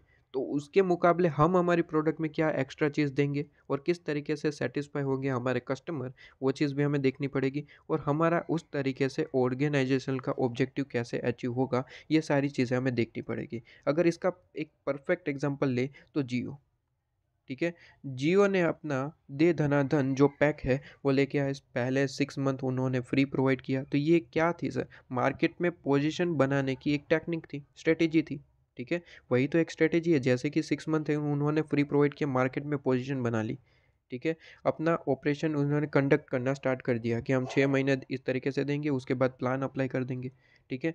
हमारे कस्टमर सेटिस्फाई होंगे, अट्रैक्ट होंगे। अट्रैक्ट क्यों होंगे? क्योंकि फ्री प्रोवाइड कर रहे हैं सबसे सस्ता, ठीक है, तो अट्रैक्ट करेंगे, प्लस हम उनको सेटिस्फाई भी करेंगे कि उस तरीके से हम नेटवर्क प्रोवाइड कर पाए, कॉल फ्री कर पाए, राइट, और compete भी सक्सेसफुली कर पाए, क्योंकि अपना मार्केट पोजीशन बहुत अच्छे तरीके से उन लोगों ने बना लिया, ठीक है। और उसी तरीके से जो हम इन्होंने अपना ऑब्जेक्ट सोचा था वो कहीं ना कहीं अचीव करने में वो सक्सेसफुल रहे, ठीक है।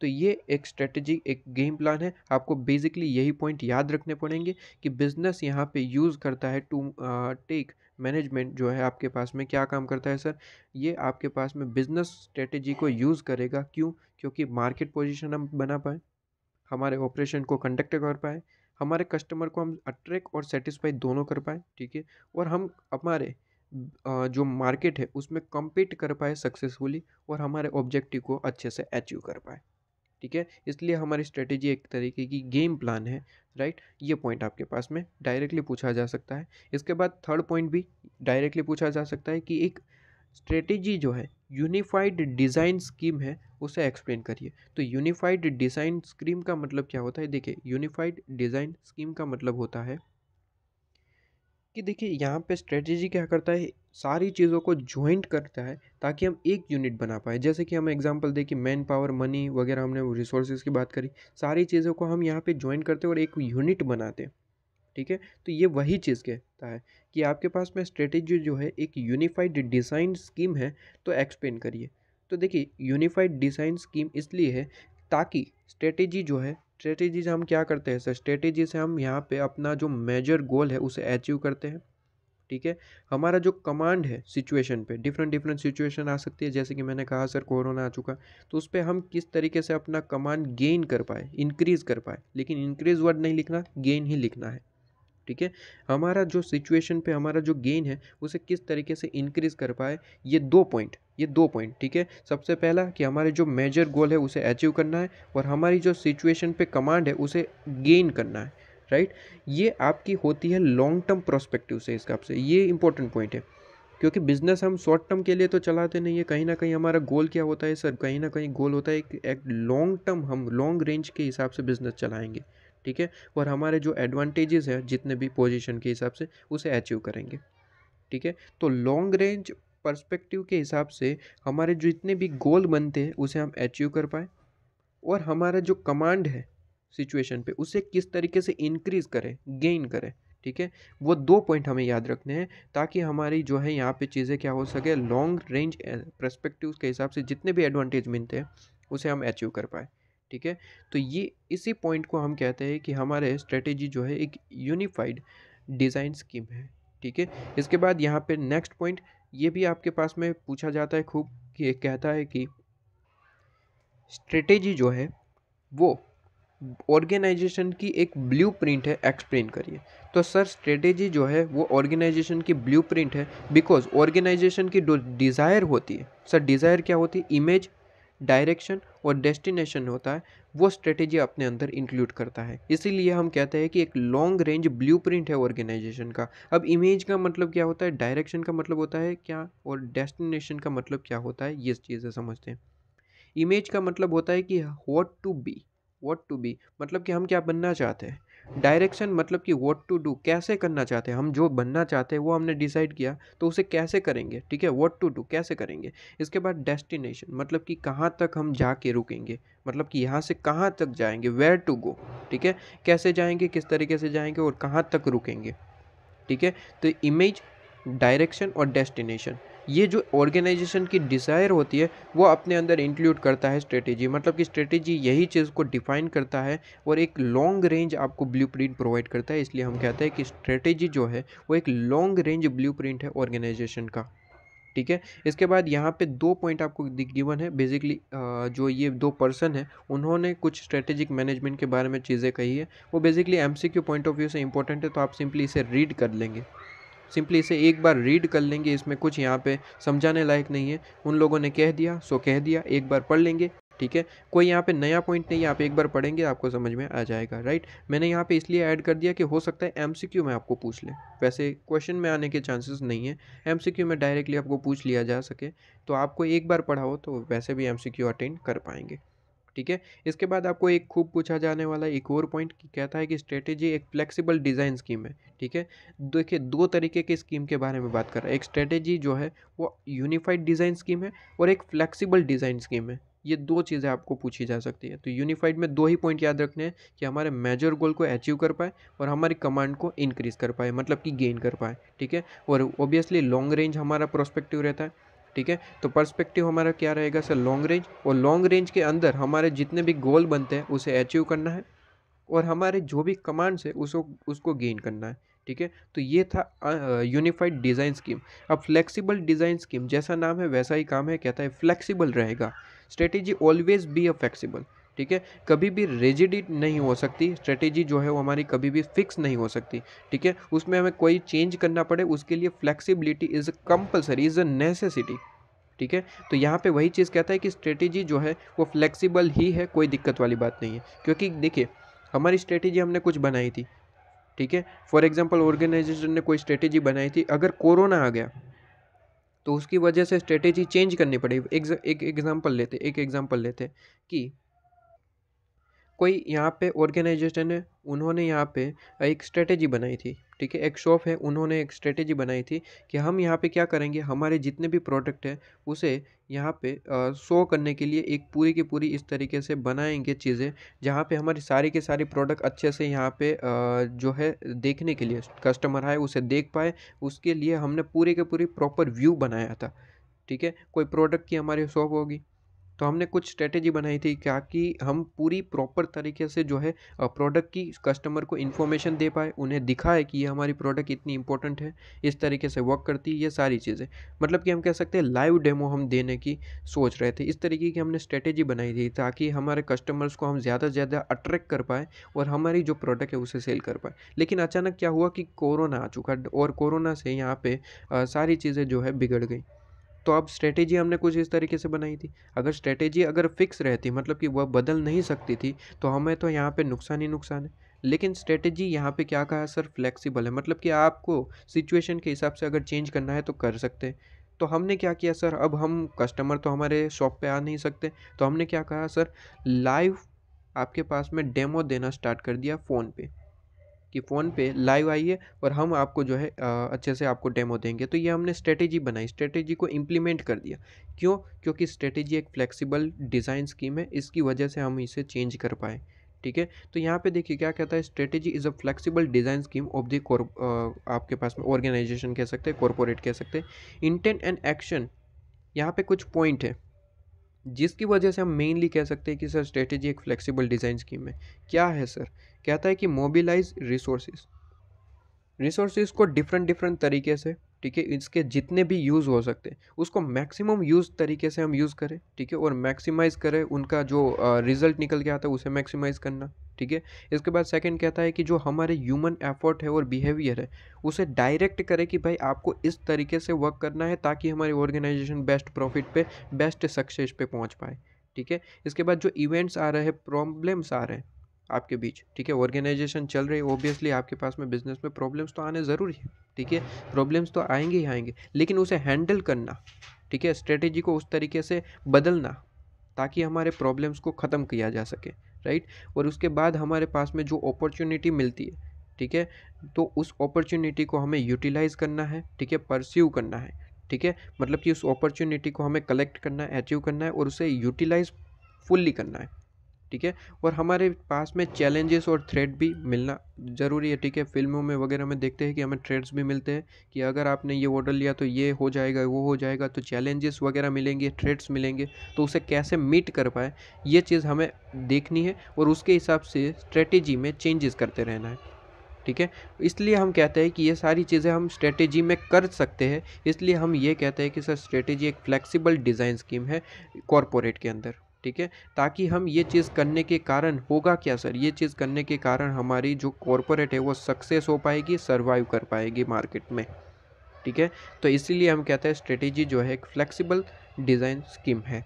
ठीक है। इसके बाद नेक्स्ट पॉइंट यहाँ पे निकल के आता है कि एक टॉप लेवल मैनेजमेंट के अंदर स्ट्रेटेजी क्या होती है, किस तरीके से वर्क करती है। तो देखिए, स्ट्रेटेजी जो है वो टॉप लेवल के अंदर एक फ्रेमवर्क प्रोवाइड करती है, ठीक है, फ्रेमवर्क प्रोवाइड करती है।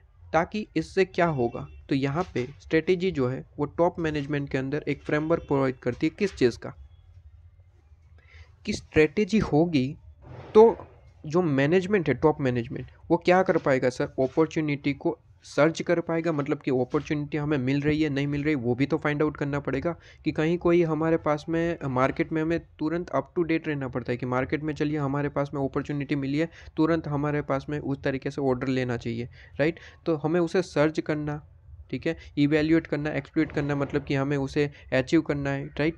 तो ये सारी चीज़ें कब होगी, अगर हमारे पास में प्रॉपर स्ट्रेटेजी होगी, ठीक है। ये प्रॉपर स्ट्रेटेजी जो है टॉप मैनेजमेंट को इस तरीके से हेल्प करेगी, प्लस यहाँ पे जो हमारी वीकनेस है वो जान पाएंगे हम, और हमारी स्ट्रेंथ क्या है उसको यूज़ कैसे करना चाहिए ताकि हमारी जो ऑर्गेनाइजेशन है वो सक्सेस हो पाए।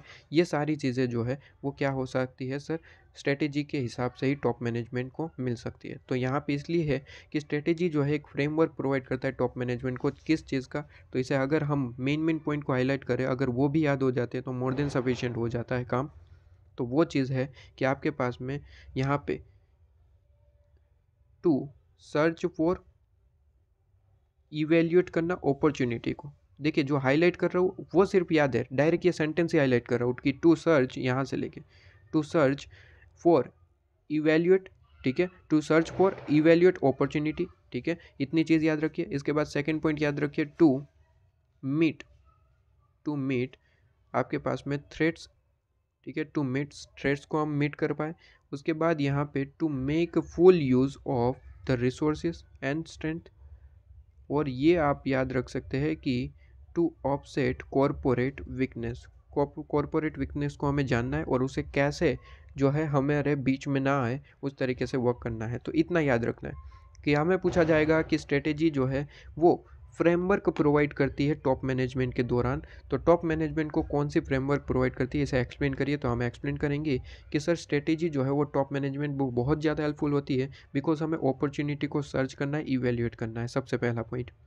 सेकंड पॉइंट क्या रहता है कि हमारे पास में ऑर्गेनाइजेशन में ऑब्वियसली हम बिजनेस चला रहे हैं तो हमें थ्रेट्स मिलने स्वाभाविक है, तो उसे थ्रेट्स को हम मीट कैसे कर पाए, तो सेकंड पॉइंट बनता है टू मीट द थ्रेट्स, ठीक है। और थर्ड पॉइंट यहाँ पे बन के आता है कि हमारे पास में रिसोर्सेज है, हमारी स्ट्रेंथ है, ठीक है, तो उसे कैसे मैक्सिमम यूज़ कर पाए, ठीक है, टू मेक फुल यूज़ या फिर एफिशिएंट यूज़, राइट। एफिशिएंट ज़्यादा बेहतर वर्ड लगता है तो एफिशिएंट ही लिखिए, ठीक है, तो एफिशिएंट यूज़। और फोर्थ पॉइंट आपके पास में जो वीकनेस है उसे ऑफसेट करना है, राइट। तो ये 4 पॉइंट आपको यहाँ पे लिखने आने हैं, ठीक है। तो इस तरीके से पॉइंट वाइज याद रखिए और इसे लिख के याद करेंगे तो याद होगा, वरना फिर याद नहीं होने वाला है, ठीक है। इसके बाद यहाँ पे नेक्स्ट पॉइंट निकल के आता है, स्ट्रेटेजी इज़ पार्टली प्रोएक्टिव और पार्टली रिएक्टिव, बहुत ज़्यादा इंपॉर्टेंट। इस पे आपको केस स्टडी पूछी जा सकती है, केस स्टडी भी हम लेंगे, कोई दिक्कत नहीं है। हम आपको लास्ट लेक्चर के हिसाब से जैसे ही चैप्टर हमारा ख़त्म होगा हम केस स्टडी भी पढ़ाएंगे, ठीक है, ताकि मैक्सिमम पार्ट जो है इसी फास्ट ट्रैक के अंदर कवर हो जाए। तो आपको कुछ अपने तरीके से करना नहीं पड़ेगा, आपको सिंपली रीड करना है, राइट, सारी चीज़ें यहाँ पे कवर हो जाए। कहता है कि स्ट्रेटेजी जो है एक पार्टली प्रोएक्टिव और पार्टली रिएक्टिव है, वो एक्सप्लेन करिए, ठीक है, very important point, partly proactive और पार्टली रिएक्टिव है, वो आप एक्सप्लेन करिए। तो देखिए सबसे पहले प्रोएक्टिव और रिएक्टिव का मतलब समझा है कि प्रोएक्टिव एक्शन का मतलब क्या होता है, रिएक्टिव एक्शन का मतलब क्या होता है। तो देखिए प्रोएक्टिव का मतलब होता है on the part of managers to improve the company's market position and financial performance. Proactive का मतलब होता है कि हम पहल करेंगे, राइट। मतलब कि फॉर एग्जांपल जैसे कि मोबाइल इंडस्ट्री की बात करें तो सबसे पहली बार यहाँ पे मान लेते हैं एग्जांपल, ठीक है, हमें नहीं पता लेकिन हम यहाँ पे मान लेते हैं कि एप्पल ने सबसे पहली बार एप्पल ने जो टच स्क्रीन है वो टेक्नोलॉजी लेके आया, ठीक है। तो touch screen mobile technology Apple लेके आया, हम मान लेते हैं। उस टाइम पे नोकिया भी था, नोकिया का सबसे ज़्यादा यहाँ पे मार्केट सेल हुआ करता था, ठीक है, लेकिन उन्होंने ये टेक्नोलॉजी अपनाई नहीं, कुछ इस तरीके की कहानी थी, ठीक है। हम ये एग्जांपल ले रहे हो ना हो देख लेंगे, ठीक है। तो यहाँ पे मार्केट में क्या चल रहा था सर, वो डिब्बा बटन वाला फ़ोन चल रहा था सबसे पहले, कुछ इस तरीके की स्क्रीन थी, यहाँ पे बटन हुआ करते थे इस तरीके से, मार्केट में पहले ये चल रहे थे। लेकिन हमारे एग्जांपल के हिसाब से फिर एप्पल ने कुछ न्यू इनोवेशन किया और वहाँ से लेके आए कुछ टच स्क्रीन आपके पास में। टच स्क्रीन क्या लेके आए सर, टच स्क्रीन आपके पास में यहाँ पे कुछ इनोवेशन लेके आए, जहाँ पे आपको सिंपली क्या करना है सर, टच करना है और आपके पास में ये चीज़ें ओपन हो जाएगी, आपको बटन प्रेस करने की ज़रूरत नहीं पड़ेगी। ये कुछ न्यू इनोवेशन था क्योंकि मार्केट में इससे पहले ऐसा कोई इनोवेशन नहीं था, ठीक है, और एप्पल लेके आया इस इनोवेशन को, ठीक है। तो ये हम क्या कहेंगे, ये सर प्रोएक्टिव स्ट्रेटेजी है। प्रोएक्टिव का मतलब होता है सबसे पहली बार हम ही लेके आए, ठीक है, प्रोएक्टिव स्ट्रेटेजी है आपके पास में। एप्पल ने क्या किया सर, प्रोएक्टिव स्ट्रेटेजी का यूज़ करा है, मतलब कि जो मार्केट में कहीं पे भी नहीं है वैसी कोई टेक्नोलॉजी हमने इंट्रोड्यूस कर दी, ठीक है, उसे हम कहते हैं प्रोएक्टिव। अब यहाँ पे मान लीजिए, हम एग्जांपल ले रहे हैं, मान लीजिए नोकिया ने इसे देख के अपना भी एक नया फ़ोन लॉन्च कर दिया जो टच स्क्रीन था, इस बिल्कुल इसी तरीके से, ताकि हम मार्केट में सर्वाइव कर पाए, हमारे कस्टमर दूसरी कहीं पे भी ना जाए, मतलब कि एप्पल में शिफ्ट ना हो जाए, इसलिए हमने भी ऐसी टेक्नोलॉजी वाले फ़ोन्स प्रोवाइड करना स्टार्ट कर दिया। तो इसे हम क्या कहेंगे सर, हमने इसका रिएक्शन दिया है रिएक्टिव स्ट्रेटेजी। रिएक्टिव स्ट्रेटेजी हम इसे कहेंगे, कि मतलब कि प्रोएक्टिव का मतलब क्या हुआ सर, एप्पल ने न्यू एकदम लेटेस्ट, ठीक है, टेक्नोलॉजी का यूज़ करते हुए कुछ न्यू ही इंट्रोड्यूस कर दिया प्लान। जैसे कि टच स्क्रीन आज से पहले हुआ नहीं करता था, लेकिन एप्पल ने एक न्यू इनोवेशन करके हमने जो है यहाँ पे मार्केट में रख दिया। तो इसे हम कहेंगे प्रोएक्टिव, मतलब कि पहली बार, राइट, पहली बार हमने इसे इंट्रोड्यूस कर दिया, तो वो कहते हैं प्रोएक्टिव, ठीक है। इस पर हम केस स्टडी भी देखेंगे, बिल्कुल चिंता ना करें। नोकिया ने इसका क्या किया सर, नोकिया ने इसका रिएक्शन दिया, मतलब कि ऑलरेडी टच स्क्रीन फ़ोन आ चुका है, राइट, एप्पल ने इंट्रोड्यूस कर दिया, नोकिया ने इसका क्या किया सर, नोकिया ने इसे ऑब्जर्व किया कि टच स्क्रीन फ़ोन आ चुका है और कस्टमर को बहुत ज़्यादा पसंद आ रहा है, तो हमें भी इसे बनाना पड़ेगा, वरना हमारे कस्टमर जो है वो एप्पल में शिफ्ट हो जाएंगे।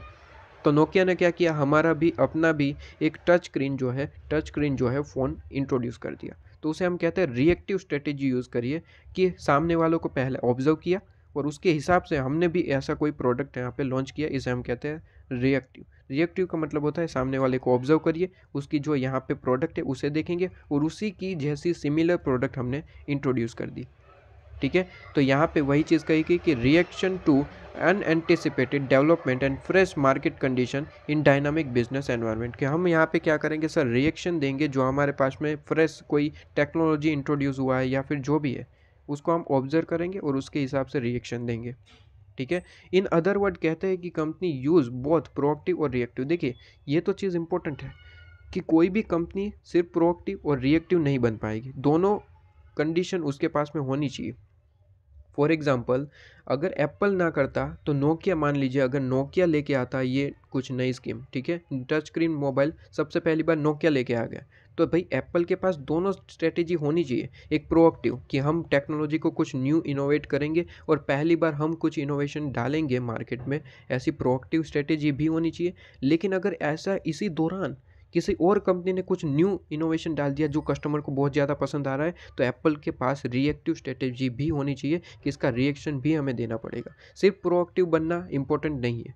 हाँ, प्रोएक्टिव बनना अच्छा है, बिल्कुल अच्छा है, क्योंकि आपके पास में अगर प्रोएक्टिव बनते हैं मतलब कि आपका यहाँ पे ये साबित करते हैं कि आप सबसे ज़्यादा एक सक्सेसफुल कंपनी है जो एक इनोवेशन पे इनोवेशन लेके आ रही है।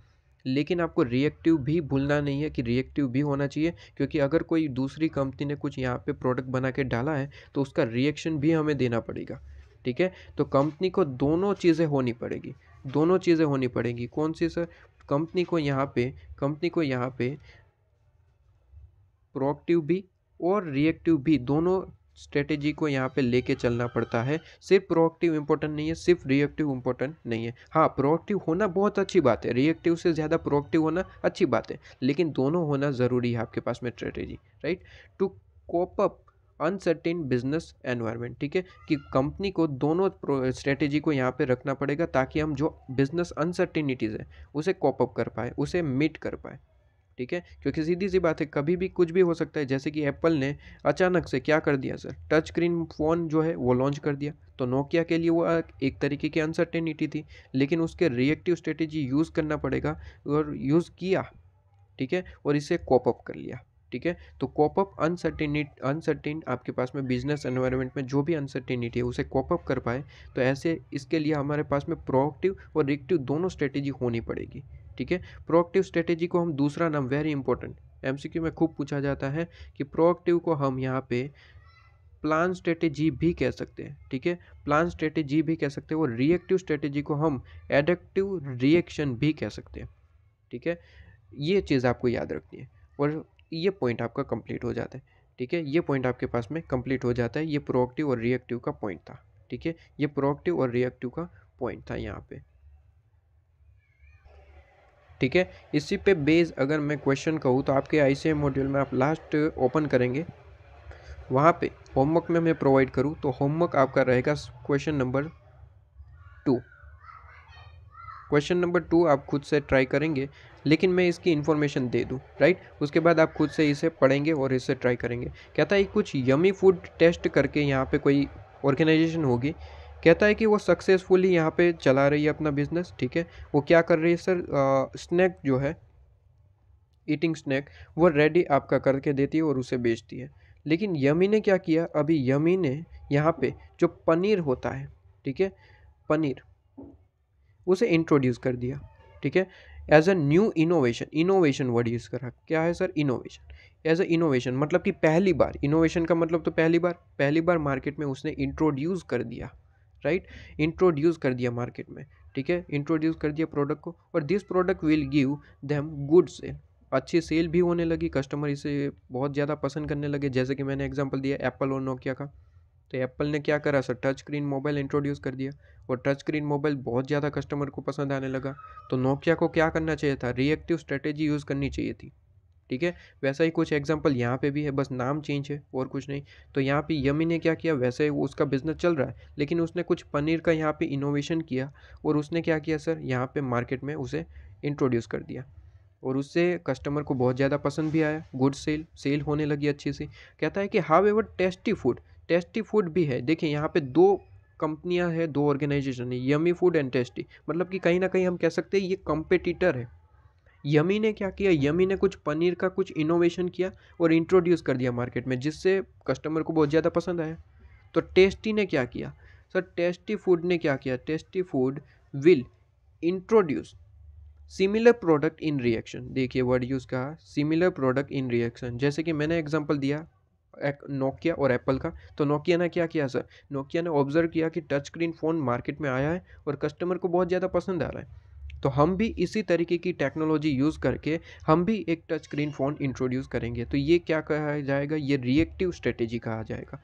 To product introduce by yummy food taking away advantage gain by the former, right. तो ये वही पॉइंट कहा गया। कहता है कि आपको यहाँ पे डिस्कस करना है कि स्ट्रेटेजी कौन कौन सी किसने यूज़ करी है। यहाँ पे दो कंपनियाँ हैं, यमी एंड टेस्टी, तो यमी ने कौन सी स्ट्रेटेजी यूज़ करी है और टेस्टी ने कौन सी स्ट्रेटेजी यूज़ करी है, और वो पॉइंट लिख के आने हैं, ठीक है। तो पॉइंट जो मैंने आपको लिखवाए वही लिखवाने हैं, ठीक है। मैंने आपको कौन से पॉइंट बताए, ये वाले,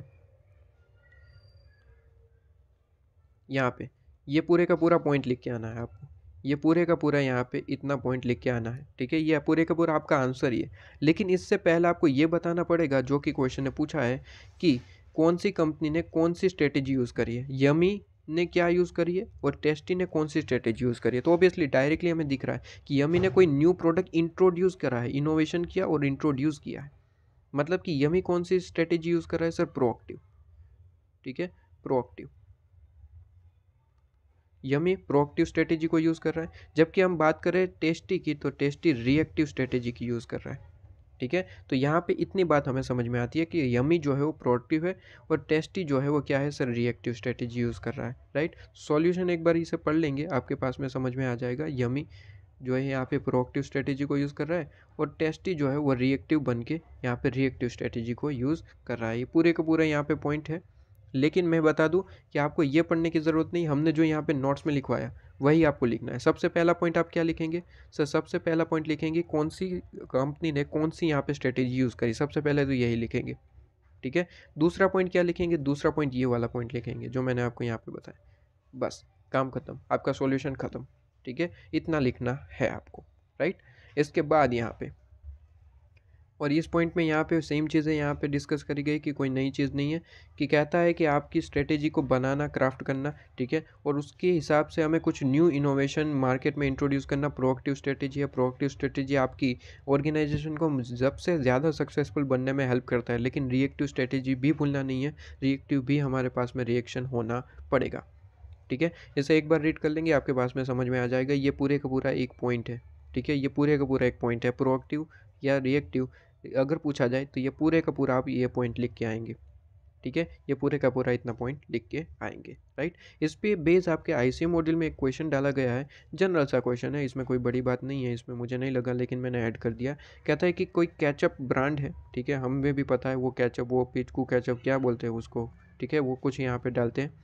तो कहता है कि यहाँ पे इन लोगों ने क्या किया कि अपने केचप जो सॉस होते हैं, सॉस हम कहते हैं ना, हाँ, तो उसमें क्या किया कि शुगर को कम कर दिया और प्रिजर्वेटिव, प्रिजर्वेटिव बेसिकली एक तरीके का केमिकल होता है, पैराबिन भी हम कह सकते हैं, ठीक है, वो अपने हेल्थ के लिए बहुत ज़्यादा कहता है नुकसानकारक होता है, राइट।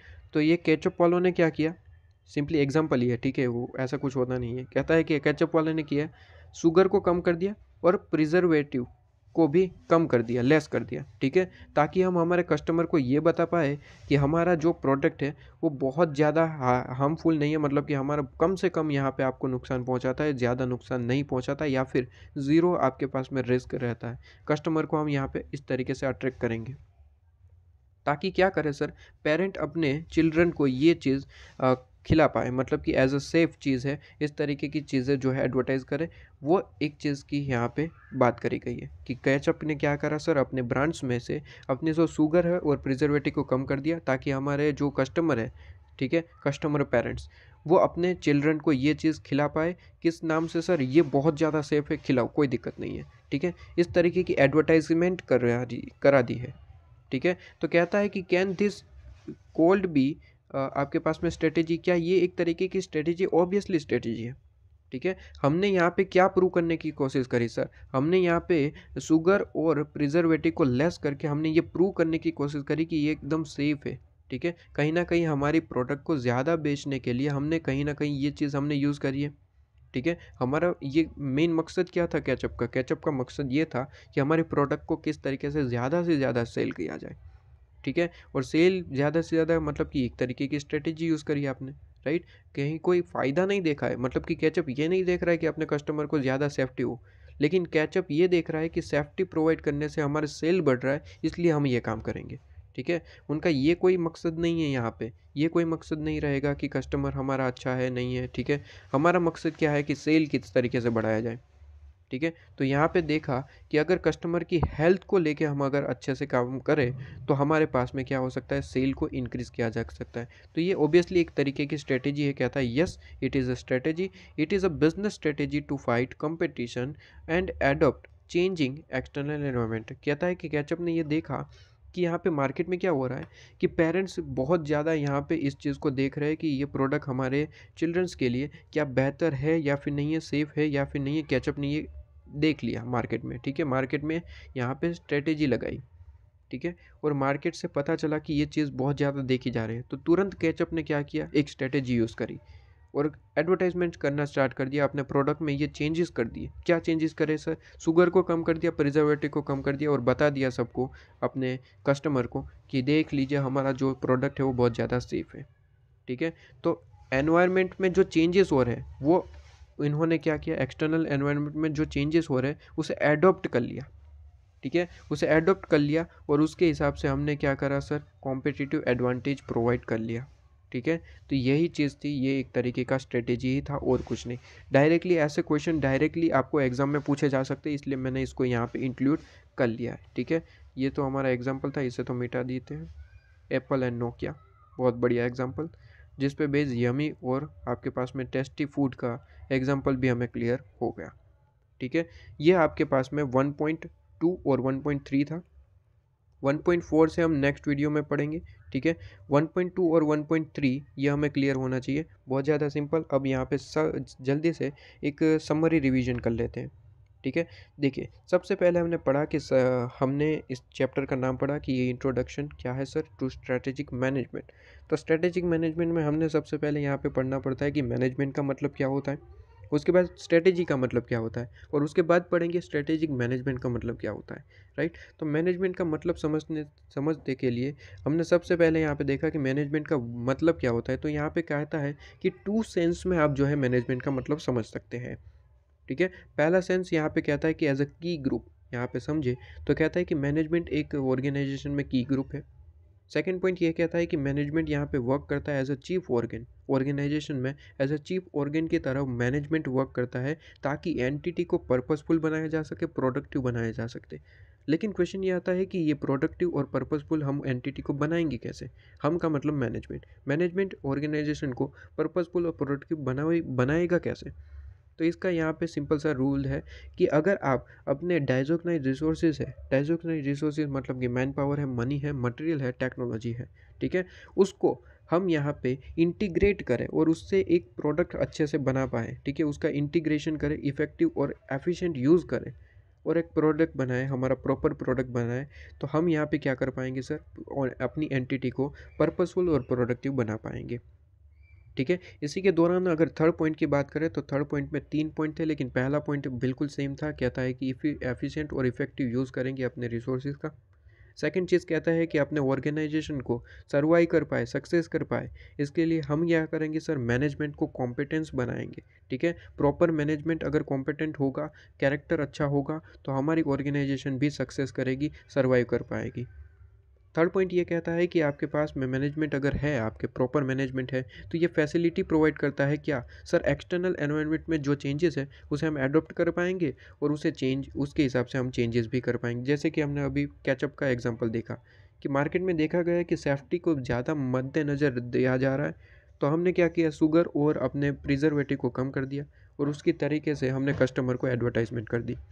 तो हमने देखा कि एनवायरनमेंट, एक्सटर्नल एनवायरनमेंट में क्या क्या चीज़ें चल रही है, उसे अडॉप्ट किया और उसके हिसाब से चेंजेस करा। तो ये फैसिलिटी कौन प्रोवाइड करता है सर, मैनेजमेंट, क्योंकि मैनेजमेंट ही स्ट्रेटेजी को ड्राफ्ट करता है, ठीक है। उसी का ही काम है, मैनेजमेंट का ही काम ही ये सारी चीज़ें। तो मैनेजमेंट ने ही मार्केट में देखा कि सेफ्टी इज़ फर्स्ट, तो कैचअप में तुरंत ये चेंजेस कर दिए, ठीक है। तो यहाँ पे ये पॉइंट है। इसके बाद यहाँ पे नेक्स्ट अगर बात करें सेकंड सेंस की, तो सबसे पहले यहाँ पे क्या कहा गया है कि मैनेजमेंट का एक ऑब्जेक्टिव रहता है कि वो अपने जितने भी यहाँ पे फंक्शंस है, प्रोसेस है, ठीक है, जो कि इंटर रिलेटेड ही होते हैं, उसे हम कैरी आउट करेंगे, ये मेन ऑब्जेक्टिव रहेगा। अब यहाँ पे यही दूसरा क्वेश्चन आता है कि फंक्शंस प्रोसेसेस है कौन से सर। तो यहाँ पे फंक्शंस और प्रोसेसेस की बात करें तो बेसिकली हम 12th में पढ़ के आते हैं, वही है planning, organisation, directing, staffing and controlling. ये हमारे तरह तरह के फंक्शंस हैं, लेकिन ध्यान रहे सर, ये वाइड रेंज तो है, लेकिन यहाँ पे ये क्लोजली इंटर रिलेटेड भी है, ठीक है। ये सारे एक दूसरे पे डिपेंड करते हैं, राइट। इसके बाद हमने पॉइंट देखा कि मेन ऑब्जेक्टिव क्या रहेगा सर मैनेजमेंट का। तो मैनेजमेंट का मेन ऑब्जेक्टिव ऑर्गेनाइजेशन में यही रहेगा कि वो सबसे पहले काम करेगा कि गोल को डिटरमाइन करेगा, ठीक है। गोल को डिटरमाइन करना, इसके बाद ऑर्गेनाइजेशन को डिज़ाइन करना, हमारे रिसोर्सेज को एक्वायर करना और उसे मोबिलाइज करना, ठीक है। हमारे जो पर्सन है, वर्कर है, उसको टास्क अलॉट करना और उसके हिसाब से ही रिसोर्सेज प्रोवाइड करना, ये काम रहेगा मैनेजमेंट का ऑब्जेक्टिव रहेगा। और कंट्रोल सिस्टम को हम इंस्टॉल करेंगे, ये भी ऑब्जेक्टिव रहेगा किसका सर, मैनेजमेंट का, ठीक है। इसके बाद एक क्वेश्चन यहाँ पे पूछा जाता है कि सर मैनेजमेंट जो है वो एक इन्फ्लुएंस प्रोसेस है, तो बताइए। तो यहाँ पे 3 पॉइंट ही लिखेंगे, ठीक है, एक सेंटेंस में लिख के आएंगे, इस तरीके का ड्रॉ नहीं करेंगे, राइट। ड्रॉ भी कर सकते, साथ में सेंटेंस भी लिख के आइए, ठीक है, दोनों चीज़ करके आइए अगर आपके पास में टाइम है। एसएम के अंदर आप ड्रॉ कर पाएंगे, राइट, डायग्राम वगैरह ड्रॉ कर सकते हैं एसएम में, कोई दिक्कत वाली बात नहीं है। ड्रॉ करके आएंगे, सेंटेंस भी लिख के आएंगे, तो बढ़िया प्रेजेंटेशन रहेगा। तो मैनेजमेंट एक इन्फ्लुएंस प्रोसेस है, बताइए इसका कारण क्या रहेगा सर। 3 ही पॉइंट है, सबसे पहले तो जो हो रहा है उसे होने दिया जाए, मतलब कि हमने जो डिसाइड किया है उसे हम होने दें, ठीक है, टू मेक थिंग हैपन। दूसरा कहता है कि हमारे पास में तरह तरह की, देखिए यहाँ पे सिचुएशन हो सकती है, ठीक है, फेनोमेना सिचुएशन, ठीक है। तो उस पर हम कमांड को किस तरीके से गेन कर पाए, इंक्रीज़ कर पाए, लेकिन इंक्रीज वर्ड नहीं लिखेंगे, गेन ही वर्ड लिखेंगे, ठीक है। तो to gain command on phenomena और फेनोमेना सिचुएशन, राइट। और थर्ड पॉइंट लिख के आएंगे, to include and direct event and people in particular manner, हम डायरेक्ट करेंगे, इंक्लूड करेंगे, राइट। इसके बाद यहाँ पे नेक्स्ट पॉइंट हमने पढ़ा जो कि इररिलेवेंट है, एक बार आप पढ़ लेते हैं एमसीक्यू पॉइंट ऑफ व्यू से तो इंपॉर्टेंट रहेगा। कहता है कि स्ट्रेटेजिक मैनेजमेंट एक सेट ऑफ एक्टिविटी है। किस तरीके से सर? सीधी सी बात है, स्ट्रेटेजिक मैनेजमेंट एक ऐसी एक्टिविटी है जहाँ पे सारी चीज़ें एक जगह ही इंक्लूडेड रहती है। कहता है कि विजन क्या है फर्म का, मिशन क्या है, स्ट्रेटेजिक एनालिसिस क्या है, डेवलप कैसे करेंगे ऑब्जेक्टिव को, और हम स्ट्रेटेजी को इम्प्लीमेंट करेंगे, क्रिएट करेंगे, चूज़ करेंगे, राइट। ये सारी चीज़ें कौन इंक्लूड करता है सर? Strategic management. इसलिए यहाँ पे हम कहते हैं कि स्ट्रेटेजिक मैनेजमेंट एक सेट ऑफ एक्टिविटी है, ठीक है। बेसिकली ये पॉइंट इतना ज़्यादा इंपॉर्टेंट नहीं है, लेकिन कुछ भी हो सकता है, ठीक है। जब भी हमें ऐसा लगता है कि ये इंपॉर्टेंट नहीं है, तभी उस चीज़ को एग्जाम में देखने को मिलता है, राइट। तो इसे एक बार पढ़ लेना सही रहेगा। इसके बाद यहाँ पे 1.3 पॉइंट हमने पढ़ा कि स्ट्रेटेजी का मतलब क्या होता है। तो स्ट्रेटेजी डिफरेंट डिफरेंट तरीके से समझाई गई है। एक गेम प्लान है, यूनिफाइड डिज़ाइन स्कीम है, लॉन्ग रेंज ब्लूप्रिंट है, ठीक है, फ्लेक्सिबल डिज़ाइन स्कीम है। तरह तरह की चीज़ों से हमने स्ट्रेटेजी को पढ़ा। तो सबसे पहले तो नॉर्मल चीज़ पढ़ी कि सर स्ट्रेटेजी बिजनेस में किस तरीके से इंपॉर्टेंट है। कहता है strategy in the context of business, कहता है रिलेट करता है to response dynamic external forces, ठीक है, dynamic external resources, sorry external environment, ठीक है। जो डायनामिक एक्सटर्नल एनवायरनमेंट है उसे रिस्पॉन्स करना, मतलब कि हमारी स्ट्रेटेजी बिजनेस को यूज़ करेगी, ठीक है। कहता है कि हम इसको क्यों करेंगे, ताकि हम हमारे जो विजन, मिशन और ऑब्जेक्टिव है उसे अचीव कर पाए, ठीक है। वो अचीव कर पाए, प्लस हम क्या कर पाए सर, इसको यहाँ पे जो अनसर्टिनिटी रहती है विजन, मिशन और ऑब्जेक्टिव को अचीव करने में, उसे मिनिमम कर पाए, या फिर वर्ड प्रॉपर यूज़ करें तो उसे रिड्यूस कर पाए, ठीक है। सेकंड पॉइंट हमने देखा कि स्ट्रेटेजी एक तरीके की गेम प्लान है। बताइए गेम प्लान क्यों है? तो इसमें हमें पॉइंट डिफरेंट डिफरेंट लिखने थे। कहता है कि सबसे पहले तो गेम प्लान इसलिए है कि स्ट्रेटेजी जो है वो मैनेजमेंट को हेल्प करती है कि हम अपने ऑर्गेनाइजेशन का मार्केट पोजीशन बना पाए, ठीक है, मार्केट पोजीशन बना पाए हमारे मार्केट में, ठीक है। दूसरा मैंने कहा कि सर ऑपरेशन कंडक्ट कर पाए, जैसे कि मैंने जियो का ही एग्जांपल यहाँ पे दिया था। और तीसरा मैं कहता हूँ कि अपने कस्टमर को अट्रैक्ट करना है, प्लस उसे सेटिस्फाई भी करना है, और इस तरीके से हम क्या कर पाएंगे, कम्पीट कर पाएंगे सक्सेसफुली, और इसी तरीके से हमारा जो ऑर्गेनाइजेशन का गोल है वो अचीव हो पाएगा, ठीक है। इसीलिए हम इसको गेम प्लान कहते हैं, स्ट्रेटेजी को गेम प्लान इसलिए कहते हैं। थर्ड पॉइंट यहाँ पे ये कहता था कि स्ट्रेटेजी एक यूनिफाइड डिज़ाइन स्कीम है, आप जो है समझाइए। तो मैंने यहाँ पे कहा था कि सर 2 पॉइंट याद रखेंगे। सबसे पहला पॉइंट ये याद रखेंगे कि हमारे जितने भी मेजर गोल है वो हम स्ट्रेटेजी की हेल्प से अचीव कर पाते हैं। दूसरा पॉइंट मैंने कहा था कि सर हमारी जितनी भी सिचुएशन है उस पर कमांड को गेन कर पाते हैं, ठीक है। ये 2 पॉइंट कैसे हो पाएंगे सर? लॉन्ग रेंज स्ट्रेटेजी हम पर्सपेक्टिव के हिसाब से एक क्रिएट करेंगे, ठीक है।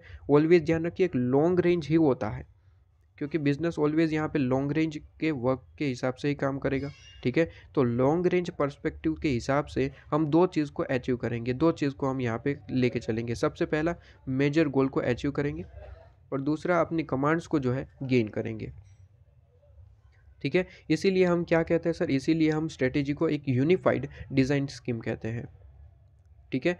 इसके बाद यहाँ पे क्वेश्चन यहाँ पे ये पूछा जाता है कि स्ट्रेटेजी जो है एक लॉन्ग रेंज ब्लूप्रिंट है ऑर्गेनाइजेशन का, इसे समझाइए। तो हम यहाँ पे समझाते हैं कि सर ऑर्गेनाइजेशन की तरह तरह की डिज़ायर्स होती है, बेसिकली 3 तरीके की, इमेज, डायरेक्शन और डेस्टिनेशन, ठीक है। स्ट्रेटेजी इस चीज़ को इंक्लूड करता है, इसीलिए हम कहते हैं कि स्ट्रेटेजी एक लॉन्ग रेंज ब्लूप्रिंट है ऑर्गेनाइजेशन का। अब यहाँ पे क्वेश्चन ये आता है कि सर इमेज का मतलब क्या हुआ, डायरेक्शन का मतलब क्या हुआ, और डेस्टिनेशन का मतलब क्या हुआ। इमेज का मतलब ये होता है कि व्हाट टू बी, हम क्या बनना चाहते हैं। डायरेक्शन का मतलब व्हाट टू डू, हम क्या करना चाहते हैं। और डेस्टिनेशन का मतलब वेयर टू गो, हम कहाँ पे जाना चाहते हैं, कहाँ पे रुकना चाहते हैं, ठीक है। ये 3 चीज़ का मतलब आपको एग्जाम में इस तरीके का लिख के आना है, लेकिन सेंटेंस में लिख के आना है, ठीक है। डायग्राम बिल्कुल ड्रॉ कर सकते हैं, लेकिन सेंटेंस भी आपको कंपलसरी लिख के आना पड़ेगा। डायग्राम ड्रॉ करने से आपकी प्रेजेंटेशन इंप्रूव होगी, लेकिन सेंटेंस लिखने से आपके मार्क्स कवर होंगे, ठीक है।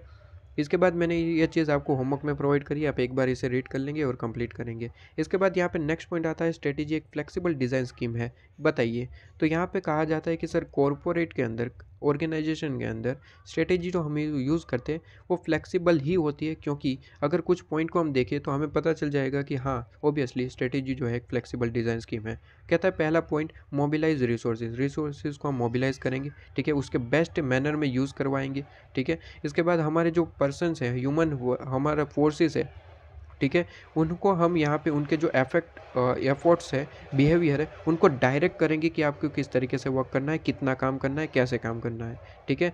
इवेंट्स एंड प्रॉब्लम्स आते रहेंगे, तो उसे हैंडल कैसे करेंगे, उसके हिसाब से स्ट्रेटेजी को चेंज कैसे करेंगे, ठीक है। अपॉर्चुनिटीज़ भी हमें मिलती रहेगी, लेकिन उसे यूटिलाइज़ करना, उसे परस्यू करना, ये इम्पोर्टेंट बात रहेगी, ये हमारी स्ट्रेटेजी प्रोवाइड करेगी। और तरह तरह के थ्रेट्स और चैलेंजेस तो मिलते ही रहेंगे, ठीक है। तो उसे कैसे मिट कर पाएंगे, उसके हिसाब से स्ट्रेटेजी को कैसे हम चेंज कर पाए, इसी कारण से हम कहते हैं कि सर स्ट्रेटेजी जो है वो एक फ्लेक्सिबल डिज़ाइन स्कीम है। इन चीज़ों से होगा क्या, इन चीज़ों से होगा ये कि हमारी कॉरपोरेट जो है वो सर्वाइव कर पाएगी और सक्सेस हो पाएगी, ठीक है। तो यहाँ पे क्वेश्चन पूछा जाता है, बिल्कुल आपको इस तरीके से एक पूरे के पूरे सेंटेंस में लिख के आना है, राइट।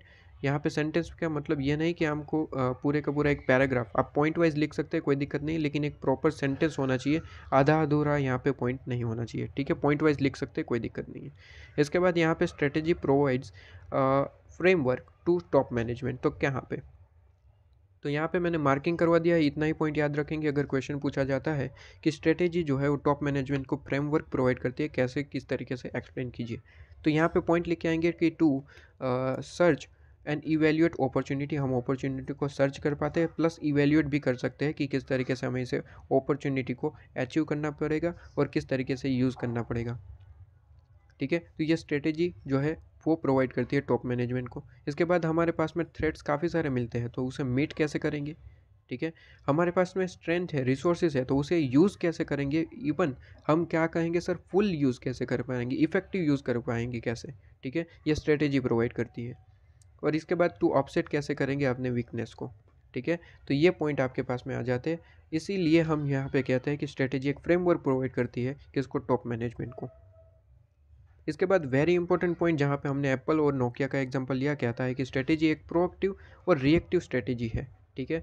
तो उसे एक्सप्लेन करिए। तो सर प्रोएक्टिव का मतलब होता है कि न्यू इनोवेशन आप जो है यहाँ पे मार्केट में इंट्रोड्यूस करते आते हैं, और रिएक्टिव का मतलब जो है कि यहाँ पे की हुई अपने कॉम्पिटिटर की एक्टिविटीज़ को हम रिएक्ट करते हैं, ठीक है। तो ये प्रोएक्टिव और रिएक्टिव मेन पॉइंट यहाँ पे ये था। ये सारी चीज़ें तो पढ़नी ही पढ़नी है, लेकिन मेन पॉइंट आपको याद रखना था कि सर प्रोएक्टिव मतलब कि प्लान स्ट्रेटेजी, और रिएक्टिव मतलब कि एडप्शन रिएक्शन, ठीक है। तो ये चीज़ आपके पास में थी, इसमें हमने कैचअप का एग्जाम्पल भी देखा। इसी के साथ हमारे ये 2 पॉइंट कवर हो जाते हैं, ठीक है। ये 2 पॉइंट आपके पास में कवर हो जाते हैं। 1.4 इंपॉर्टेंस है, और ठीक है, इसी के साथ हमें लिमिटेशन भी पढ़नी, importance of strategic management, strategic management का क्या क्या इंपॉर्टेंस रहता है, ठीक है।